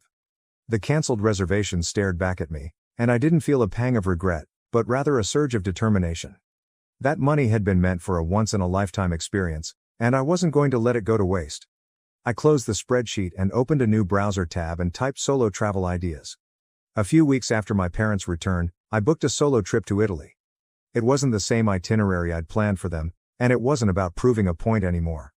This was for me, a chance to celebrate my independence and finally prioritize me. I had never traveled alone before, but as soon as I stepped out of the airport and into the bustling city, I knew I'd made the right decision. I spent my days wandering cobblestone streets, marveling at ancient ruins, and indulging in meals at charming little cafes. There was no schedule, no one else to consider. Just me and the freedom to do whatever I wanted. One afternoon, while sitting on the Spanish steps with a gelato in hand, I pulled out the journal I'd brought with me. For years, I'd written about what I wanted to achieve, but those dreams were always wrapped up in making someone else happy. Now, as I wrote, the focus shifted. Learn a new language. Start a small business. Travel to at least 5 more countries. The list grew, each goal a reflection of the life I wanted to create, not the one I'd been expected to live. On my last night in Florence, I had dinner at a small family-run restaurant overlooking the Arno River, and as I watched the sunset paint the sky in hues of orange and pink, I felt a deep sense of peace. This trip had been more than just a vacation. It was a turning point. I'd spent so much of my life trying to earn my family's approval, but here, thousands of miles away, I realized something important. I didn't need it. I was enough just as I was. When I returned home, my parents tried to reach out again, this time with softer tones and carefully worded messages. Hope you had a nice trip. One text from my mom read. Maybe we can all talk soon. I stared at the message for a moment before setting my phone down. I wasn't ready to respond, which was fine. This time, it would be on my terms, and I felt proud as I unpacked my luggage and displayed treasures on my shelves. A week after returning from my trip, my mother called, and this time I answered. Hi Violet, she said, her tone strangely soft. How was your trip? It was amazing, I said, keeping my tone neutral. That's nice to hear, she replied, hesitating as if to find the proper words. We've been thinking a lot about what occurred. Perhaps we handled things terribly. The admission astonished me, but I wasn't about to let her off the hook just yet. Poorly. You unexpectedly replaced me on a trip that I had planned and paid for. Poorly is an understatement. I know, she said. Your dad and we didn't realize how much it would hurt you. And Lauren? I asked. Does she feel awful too, or is she still blaming me for ruining her vacation? She's upset, says my mother. But I think she knows she could have handled things better. I sighed, resting against the counter. Mom, this wasn't just about the trip. It's been years of putting her first and expecting me to make up the difference. I am not doing it anymore. I understand, she answered after a time. We will strive to do better. We do not want to lose you. Her comment struck a chord deep within me, but I'd learned not to let guilt influence my decisions. I'm delighted to hear that, I answered. But it will take more than words to heal this. I want to see actual effort, not just apologies. You will, she told me. We'll give you the space you need, but I hope you'll let us back in someday. After the call, I had a combination of emotions, relief that they were finally admitting their behavior, and skepticism about whether they'd ever change. But when I sat down with my journal that evening, I understood something important. Whether or not they changed was not my duty. Over the following months, I maintained my strict boundaries, responding to their calls and texts when I felt like it, but not going out of my way to solve things or smooth over tensions. Instead, I focused on creating the life I want. I signed up for a photography class, something I'd always wanted to do but never had the time or energy for, joined a local hiking group, and even started planning my next solo trip. Each step felt like regaining another aspect of myself. One day, as I stood on my balcony watching the sunset, I realized how far I'd come. I wasn't the person who went above and beyond for people who didn't respect me. Instead, I was someone who valued herself, established boundaries, and wasn't scared to stand up for what she deserved. I felt completely liberated. Thank you for watching. If you haven't subscribed yet, please do so and hit the notification bell to stay updated with more shocking real-life stories happening around you. Now to the next story 6. After 6 years of married, my wife proposed we open our marriage. So I filed for divorce and blocked her access to my $12,000 paycheck. I, 37, have been married to Sharon, 39, for 6 years and known her for 10. I serve in the Marine Corps as a logistics officer, and I am deployed for 6 to 7 months each year. My job pays well, approximately $120,000 with benefits and combat pay, which allows us to live comfortably. In 2014, we met through mutual acquaintances at a cookout. I was already in the Marines, and she was an elementary school teacher who earned around $45,000 per year. She seemed different from the other ladies I had dated. She understood the military lifestyle because her father had served for 25 years. She was self-sufficient, had her own career, and did not desire me solely for the advantages, unlike several military wives I had known. After 4 years of dating, we married in a beautiful ceremony in front of friends and family. Her father, a veteran himself, was pleased to welcome another military man into the family. The first several years were excellent. Sharon was encouraging about my job and proud of my service, and we made the most of our time together while I was home. During deployments, she kept busy teaching, going to her book club, and spending time with military wives who understood her situation. We established a routine, weekly video dates, care packages, and occasional visits while I was at port. I even bought her a 4-bedroom house in a nice neighborhood near her school, replaced her car every few years, and made sure she had all she needed. She always felt the deployments were worthwhile, and she was happy to be a military spouse. We discussed having children, but agreed to wait until I could obtain a desk job because she didn't want to raise them alone for half the year. Life seemed wonderful until everything changed. Sharon began spending more time with a new set of yoga class acquaintances, most of whom were single women or divorced mothers from her school. She shared photos of their girls' nights out at upscale restaurants and clubs, places we used to frequent. I didn't think much of it, believing she'd be busy while I was away. She began to care more about her looks, purchasing nice clothes, having her hair done frequently, and joined a gym with a personal trainer. I assumed she was rewarding herself with the money I made. Looking back, all of these were red signs. During a normal video call date night, Sharon suddenly exclaimed, "Let's open our marriage." I thought she was kidding, but she was dead serious. When I questioned what was going on, she replied she had been thinking about it for a time and felt it was best for us. She asserted that no woman could control her cravings for 6 months and that she was tired of dealing with deployments. She had been living a single life much of the time, desiring closeness. I felt awful about how she reduced our marriage to nothing more than sex. After 10 years together, 6 of them were married, she surprised me with this. I tried to remain cool and thanked her for everything she did to keep us going. I informed her that the distance was part of my profession, which we both agreed upon when we married. We'd discussed transferring to a desk job before, but the chances hadn't come up, and I really enjoyed what I did. Sharon was aware of this and seemed to agree with it, at least until recently. She became irritated when I attempted to have a sensible debate. I proposed we discuss it later, when we were both calmer, but she insisted on settling it right now. She complained about being lonely, spending birthdays and anniversaries alone, and going to doctor's visits by herself. She began crying while discussing all of this. Look, I understand it's difficult. I miss a lot of key moments too, but what am I expected to do? This was exactly what she signed up for when she married me. When we initially married, many people advised us to have a child to keep her occupied during deployments, but Sharon was not ready to be a single parent for half the year, and I agreed. It wasn't fair to dump that responsibility on her, so we decided not to have children until I got a desk job. Now I'm wondering if that decision worsened her loneliness. Still, opening the marriage? That's not right. I inquired whether she was breaking up with me.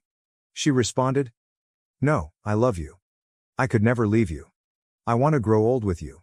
But I'm about to turn 40, and in a few more years, I'll hit menopause. I have so little time to enjoy my sexuality. Half of my golden years are going just waiting for you. I don't want that. I want to live a fulfilling life and not die with regret." She had never discussed sex in such detail during our relationship. We always had a strong physical connection when I was home. Sure, we used toys and video conversations to keep close throughout deployments, but she never complained that it wasn't enough. I could see this talk wasn't going well. She wasn't asking for permission, she was telling me what she planned to do. What exactly do you want?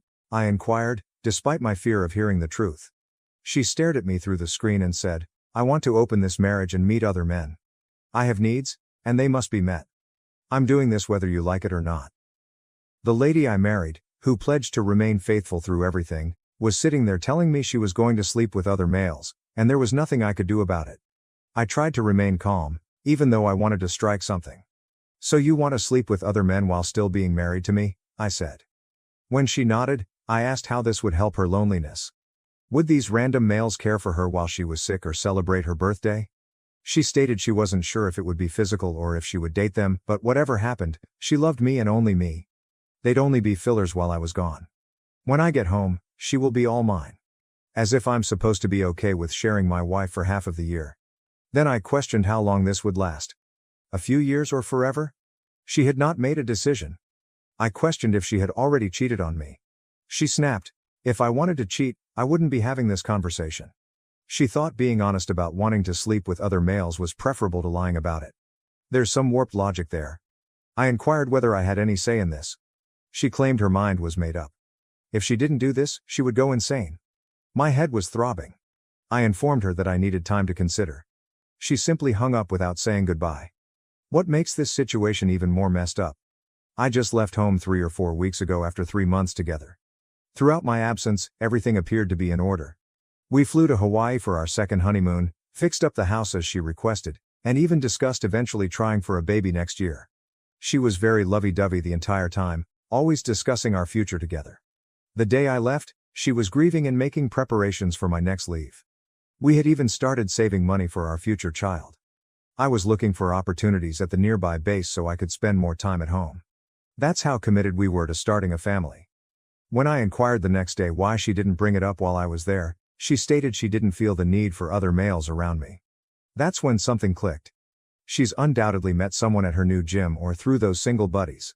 The timing was quite convenient. Just before I left, she highlighted a new personal trainer at her gym who was really inspiring and had been giving her extra attention. I didn't think much of it at the time, but the way she pushed for it shortly after I left made it seem planned. Part of me wanted to believe it was just about loneliness, but I'm not that gullible. My friend Mike went through something similar last year. His wife requested an open marriage during his deployment, but it found out she was already dating someone. They are now divorced. I questioned Sharon again if this was really what she wanted, if she had considered what it would mean for us and our future plans. She replied yes without hesitation, as if the 3 months we spent planning our lives together mattered nothing. I decided to really push her on the details. Not because I was considering it, but to understand her faulty logic. I inquired about the setting. Could I see other women? How would we handle the money? Her response demonstrated how selfish this whole situation was. She claimed she hadn't considered that far ahead. She merely wanted someone to look after her needs while I was away, but when I returned, it would be just us two. She stated I could try stuff on port days, but I couldn't see other ladies at home because she would be there. According to her excellent idea, we'd see how it goes, and possibly end the marriage once she'd finished exploring. I had had enough. Look, this isn't what I signed up for. I wanted a monogamous marriage, but since you've made up your mind, I won't stop you. Just remember, I'm not going to sit here and take it. There will be consequences. She had the audacity to ask what I was going to do about it. I quietly informed her. First, she'd have to cover her own expenses. No more money in our joint account. Second, we'd sever all communication.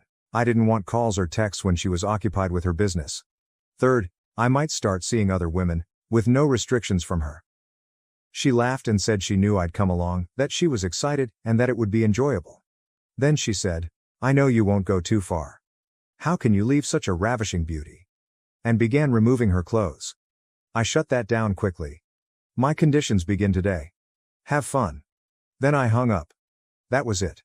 I stopped caring about her. She attempted to reach out, but I ignored everything. She began uploading obvious date night and vacation shots without revealing the guys. But come on, a hot tub selfie with rose petals, candles, and 2 wine glasses? It's not hard to figure out what's happening. Her sister texted to ask if I knew what Sharon was doing. I told her straight out, Sharon started the marriage without my permission because she is lonely between her legs. Sharon blew up my phone after that, but I didn't care. My next shore leave begins next week. I already have my brother looking for an apartment. I told him and my parents the entire story. I also hired a lawyer to begin work on my case. I am not hurrying anything. I want to do this right and aim to make her regret her decisions. I will provide an update during my absence or when I return. If you've read this far, I appreciate it. Update 1. I need to address something quickly before getting into what happened. Everyone seems to sympathize with military women. Poor thing has to live alone, even though she's married. Or, what about her needs? And so on. Then they stare at me as if I'm the terrible guy for not understanding her circumstances.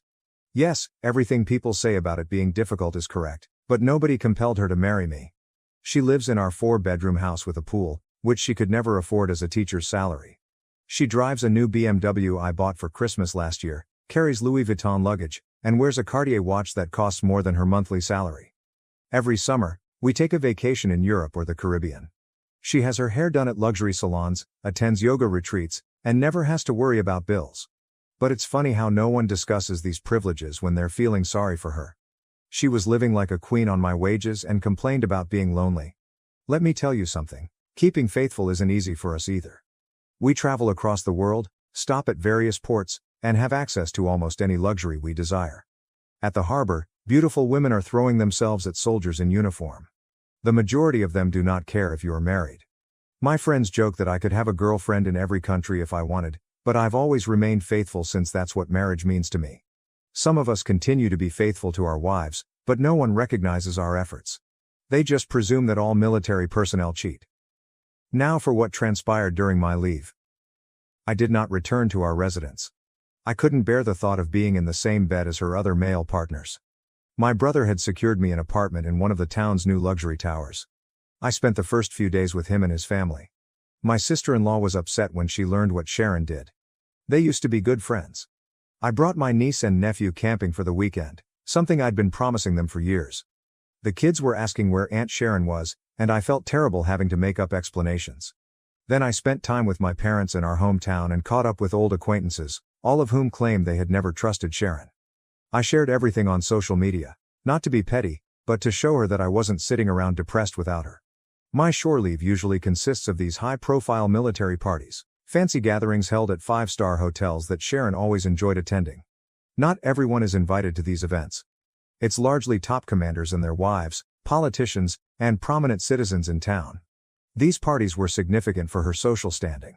She enjoyed showing off her beautiful outfits and attracting attention. I made sure to publish a lot of photos, including ones of female coworkers who are far more successful than her. Doctors, lawyers, and company owners. When people inquired about Sharon, I just told them the truth. She wanted an open marriage to screw about while I was gone. Word traveled quickly in our community, and all the military ladies who used to kiss her ass began unfriending her. When she first saw my family photos online, she simply texted me, asking where I was staying and why I wasn't at home.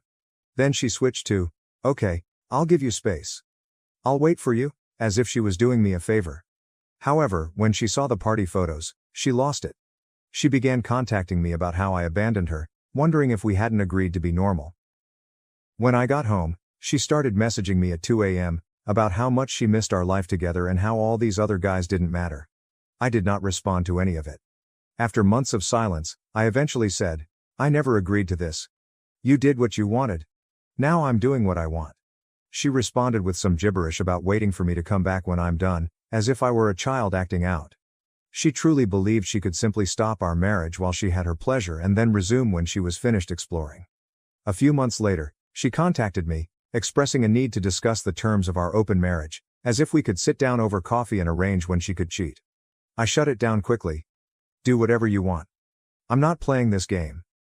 My lawyer told me to make a record of all these communications since they would be useful in the divorce. Then she saw me living my best life and sent me emails saying, "Let's go back to normal. I'm done with this," as if she could simply flick a switch and everything would be fine. She wrote a lengthy email about how she made a mistake, how none of these other guys made her feel the same way I did, and how she recognized what she was missing.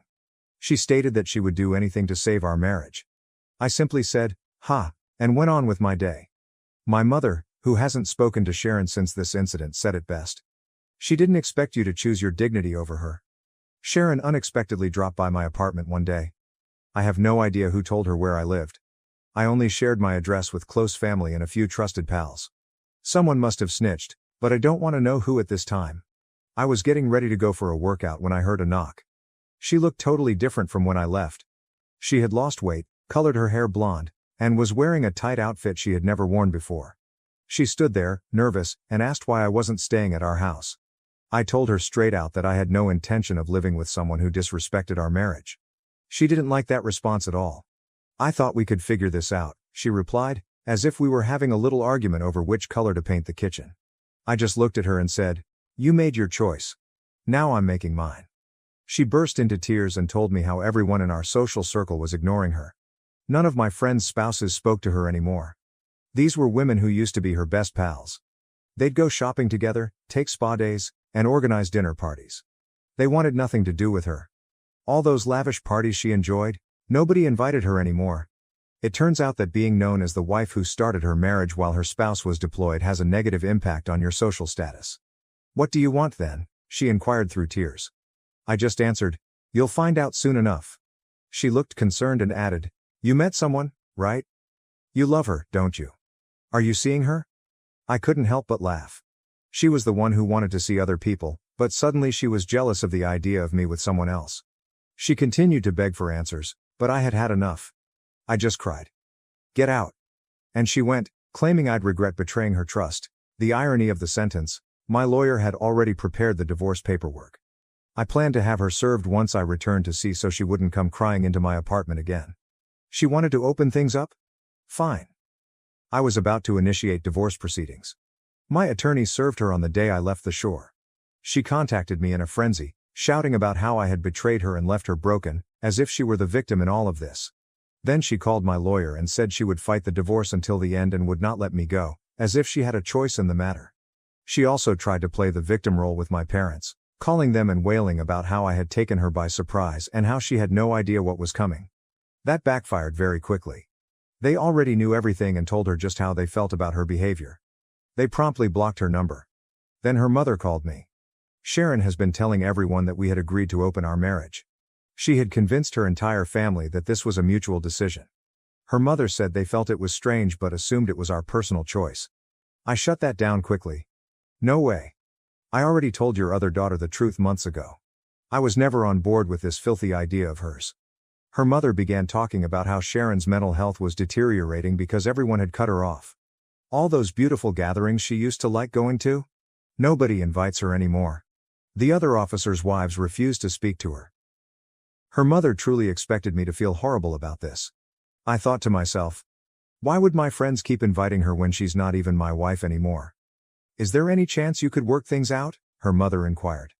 I chuckled and replied, "Not at all. I can't be the husband of a woman who has kept her legs open for tourists for the last year. Who knows what kind of dirt has gone in there?" It was harsh, but I wanted them to know how I felt about their lovely daughter's behavior. Sharon's mother indicated she wasn't ready for divorce. I was upfront with her. The longer she fights this, the worse it'll be for her. I'm moving forward with my life whether she likes it or not, so she better cooperate for her own sake. Sharon has now bombarded my phone with texts and voicemails. She begs, pleads, and promises to change, stating she will do anything to make things right. I have not blocked her yet. Perhaps this is selfish, but I want her to see exactly what she tossed away. I'll block her eventually, but for the time being, I'm letting her suffer as much as I did when she sprung her open marriage on me. Update 2. Here's the latest update. I'm enjoying a shore break again. Divorce procedures are underway, and Sharon has been fighting hard against them, not because she wants to heal things, but because her perfect little plan is unraveling. However, she is now absolutely broke. That shiny new world of freedom she desired so much? It turns out it wasn't as glamorous as she imagined. All those guys she was going out with, they merely wanted to have fun with a married woman. They all left when the money ran out. She literally burst into tears in front of the magistrate and stated that opening the marriage was a mistake. She now wishes she could simply rewind the past year and have everything return to normal.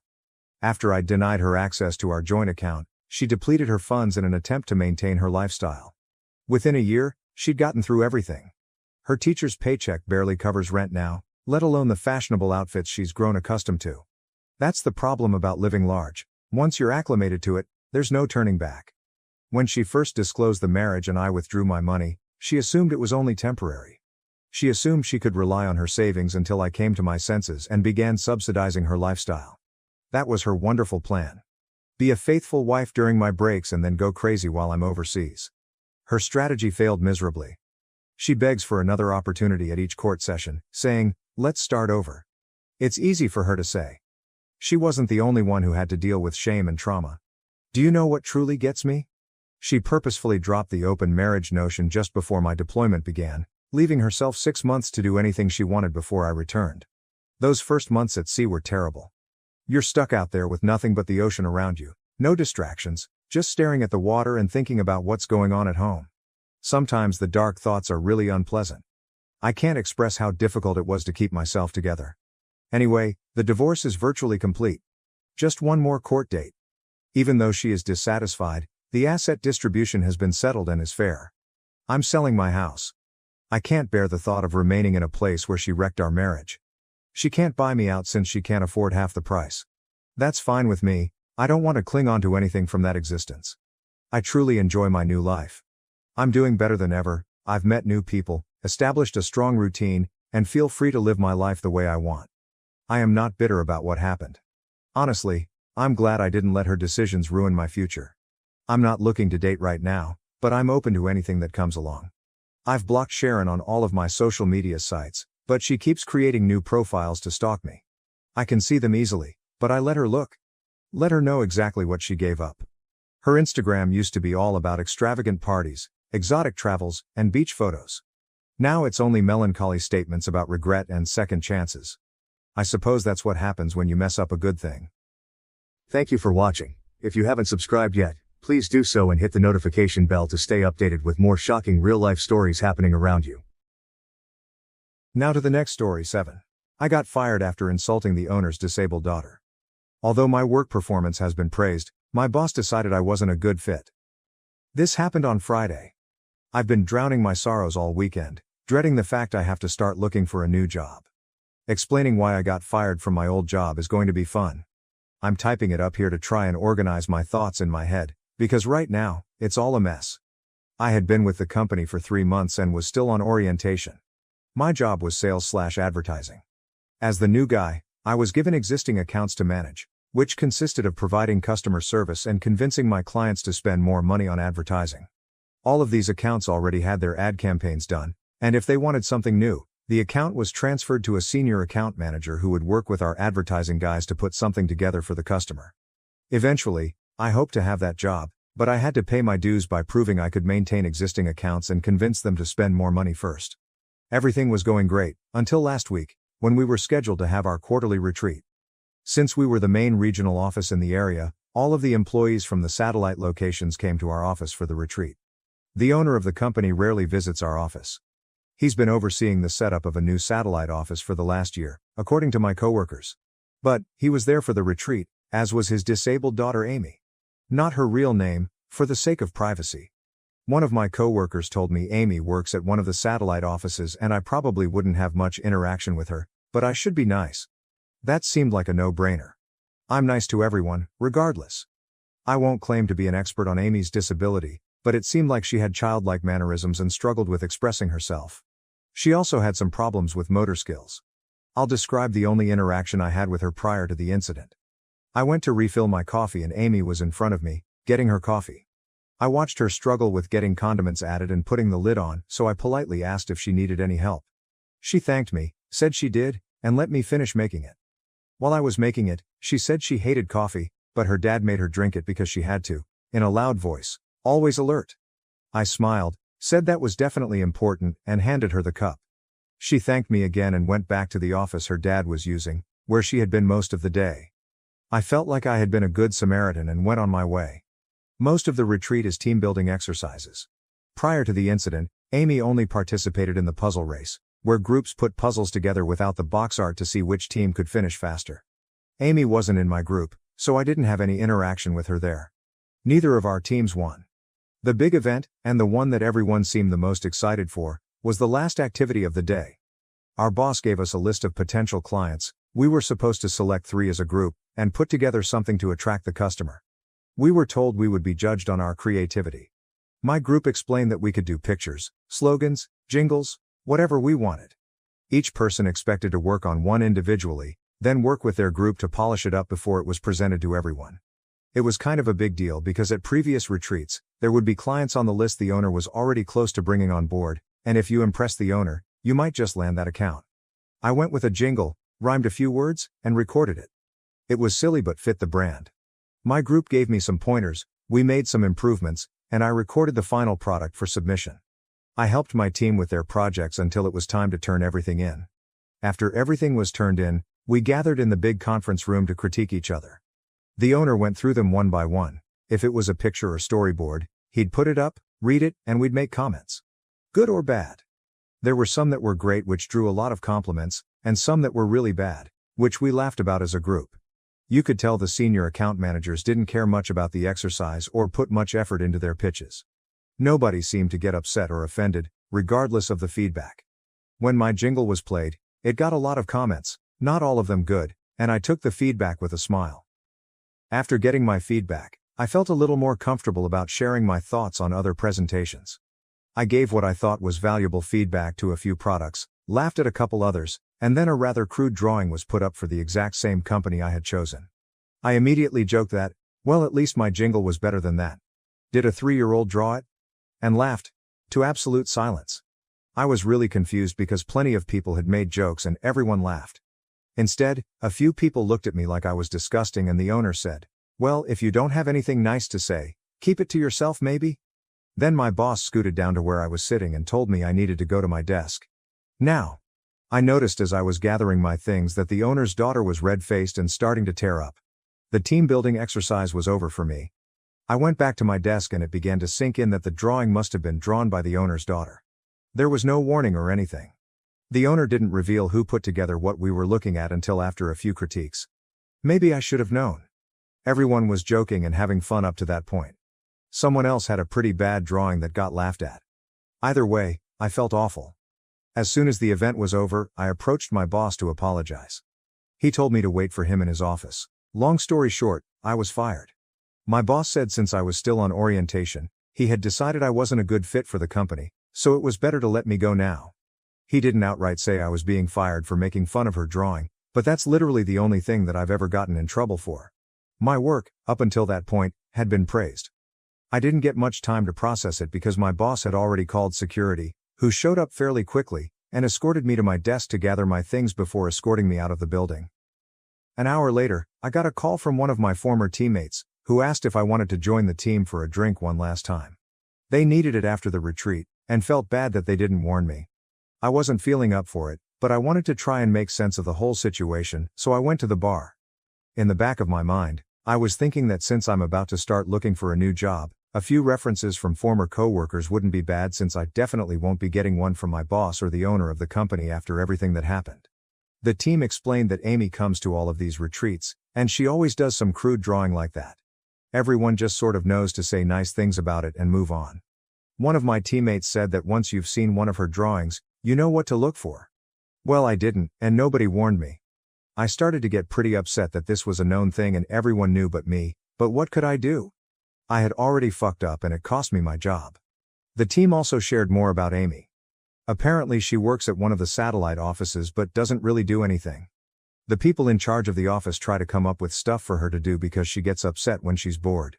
The team said the way the people who worked there described it, they were basically her babysitter so she wouldn't bother her dad all day when he spent most of his time there, and after he moved on to establish the new satellite office, he didn't take Amy with him because she liked all the friends she had at that office. They also said that her dad had harassed a few single guys at the office to take her on dates, which seemed pretty damn HR inappropriate. But he does own the company. My team said Amy desperately wants a boyfriend and wants to get married, which she talks about all the time. The consensus seemed to be that there's no way she actually understands how relationships or marriage works, and her dad probably put this idea in her head to begin with. One of my teammates joked that it wasn't a bad deal, because whoever married her would inherit the company since she is the old man's only kid. I wasn't really in the mood for jokes at that point after losing my job over one, so I told them I needed to go. The only good thing is my former team members did say they would gladly give me a reference if I needed it, since they felt so bad about not telling me about the Amy situation to begin with. Oh, and the cherry on top? Amy sent me a Facebook friend request over the weekend. I haven't accepted it. I already upset her and it cost me my job. Part of me wants to accept it, apologize, and block her, but I'm not sure I'm ready for that either. I'm going to take a few days to get myself together and then get my resume out there. Edit. After reading all of the replies, including quite a few DMs, and talking with a close friend, I've decided that I'm going to accept the friend request. I'll do an update if there's any sort of conversation. I plan to open with an apology. If she replies, great. If she doesn't, then at least I will have a clear conscience knowing I've done the right thing. Update.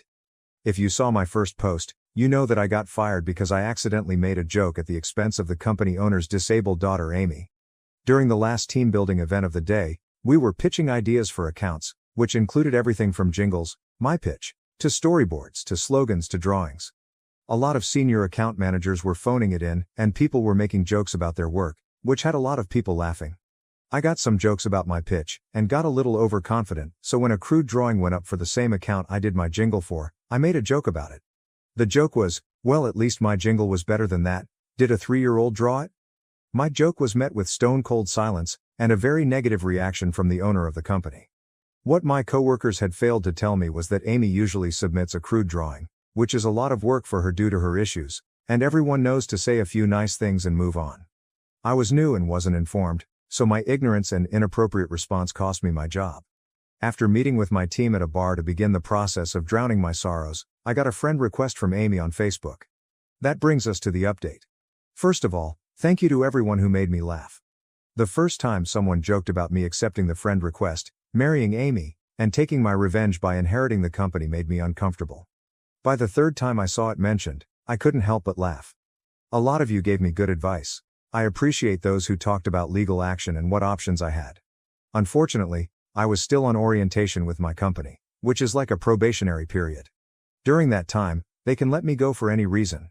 They could fire me for wearing the wrong color socks if they wanted. I had to sign an agreement to get employed which stated I understood this. There's literally nothing I can do, legally. At the end of the day, I decided to go have some drinks with a good friend, talk things out, and see what he would do. Dave's been my best friend since we were in elementary school. We've probably spent more time together than some actual brothers. Dave was firmly on the side of accept the friend request, apologize, and clear your conscience, man. I'm getting us another round of shots. He knows me better than anyone, and he knows that the guilt would eat me alive. I posted it here because it bothered me. I decided to take his advice, and everyone here who pushed me for that as well, especially the ones that DM'd me. So, that's what I did. I accepted the friend request. I immediately messaged Amy. I said I shouldn't have made that joke about anyone's work, it was unprofessional, and I was sorry. It took her a while to respond, but when she finally did, she thanked me for my apology, but said she sent me the request because she wanted to apologize since I lost my job over it. I said she didn't owe me an apology, and there was another long pause before she asked if she could copy-paste something to me. I wasn't sure what it was, but said she could. She pasted a generic message, but one she had clearly spent some time on. I don't want to type it word for word, but I'll paraphrase. Hi, my name is Amy. Please forgive me if I'm slow to respond to you. I suffered a brain injury when I was a little girl and it takes me a while to type things out. There was more to it, but that's the basic stuff. I responded, saying it was not a problem and she could take all the time she needed. Amy and I ended up messaging back and forth until almost 3 a.m. No, we didn't fall in love, we aren't going on a date. I'm not going to marry her for revenge so I can take her dad's company. However, I do think I would like to be friends with her. Not because I feel bad for her, but because she's a genuinely nice person and honestly, everyone could use a few friends like that. We spent a lot of time talking about her. That's just the direction it went, so I asked questions since she seemed comfortable talking about it. Amy was in a car accident when she was a kid. She was in the car with her mom and they were hit by a drunk driver, coming back from a birthday party for one of her classmates. Her mom didn't make it, and Amy suffered a brain injury that impacted her motor skills. Because it makes it difficult for her to speak and do simple things like getting dressed, making coffee, etc., people assume she's mentally challenged. She was put in special ed because of it, but worked really hard and graduated from high school. She even wanted to go to college but her dad didn't think it was a good idea. Her life has been difficult because it's hard for her to communicate with people. By the time she can get a fully formed sentence out, the conversation is over. She can type, slowly, but most people don't want to type when they're face to face. She even admitted that when she's not at work, she will sometimes carry a tablet and pretend she's mute, because that's just easier. We eventually circled back to the drawing and my terrible response to it. She wasn't that offended by my response, Because she assumed I didn't know. She got upset, primarily, because she knew all hell was about to break loose and she had no way to communicate with anyone. She was so upset when she found out I got fired, and tried to talk to her dad, but he wouldn't listen to her. She's fully aware that a lot of people at the company just pretend to be nice to her because she's the owner's daughter, but she does have a few friends at the satellite office where she works who better understand her disability.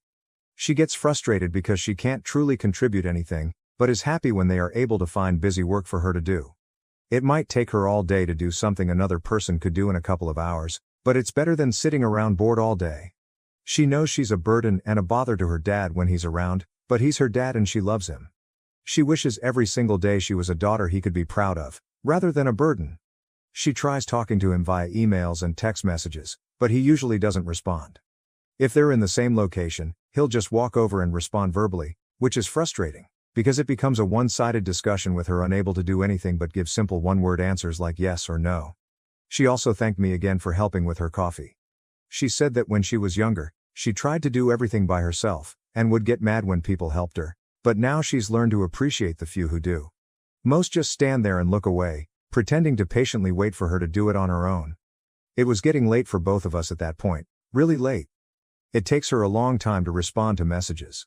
There's misspellings. I get why someone would assume she's mentally challenged. I myself referred to her in my first post as having childlike mannerisms, which was a misunderstanding on my part. When she tries to force words quickly or emphasize something, she gets really loud, which makes her sound like an excited toddler rather than an adult trying to have a conversation. We ended our talk last night agreeing to talk again sometime. She asked if I had watched the first episode of House of Dragon yet, which I have, and she asked if I'd like to talk about it after she watched it. I told her I'd love to. So that's it, that's the update. Sorry to those who expected me to steal her dad's company. I'm definitely not doing that. Talking to Amy did make me feel a lot better though. I don't know how I'm going to handle the whole firing thing at my next interview, but a few of you suggested I just leave a gap on my resume, and I may just do that. I doubt there will be any future updates, but at least this has a happier ending than my first post. TLDR, since a few asked for it in my first post, I lost my job, but I may have gained a friend. Comment by OPU/Flusterflux. Hey everyone, I am the original OP. Someone linked me to this, and I'm blown away by all the positive comments here. I guess I can give you a small update since so many people have read what I expected to be a throwaway confession post to help me organize my thoughts after having my life upended due to what I perceived as a joke, but was actually quite unprofessional on my part. As many have recommended, in my next job, I won't open my mouth unless I have something positive to say, regardless of what others are saying. That lesson is learned. So, on to the small update. I talked with Amy again last night. She loved House of Dragon. We talked about a few characters and Amy picked up some things I didn't pick up myself, so I'm gonna have to rewatch the first episode at some point. I wasn't really in the right headspace the first time I watched it anyway due to everything that happened. Thank you for watching. If you haven't subscribed yet, please do so and hit the notification bell to stay updated with more shocking real-life stories happening around you. Thank you for watching. If you haven't subscribed yet, please do so and hit the notification bell to stay updated with more shocking real-life stories happening around you.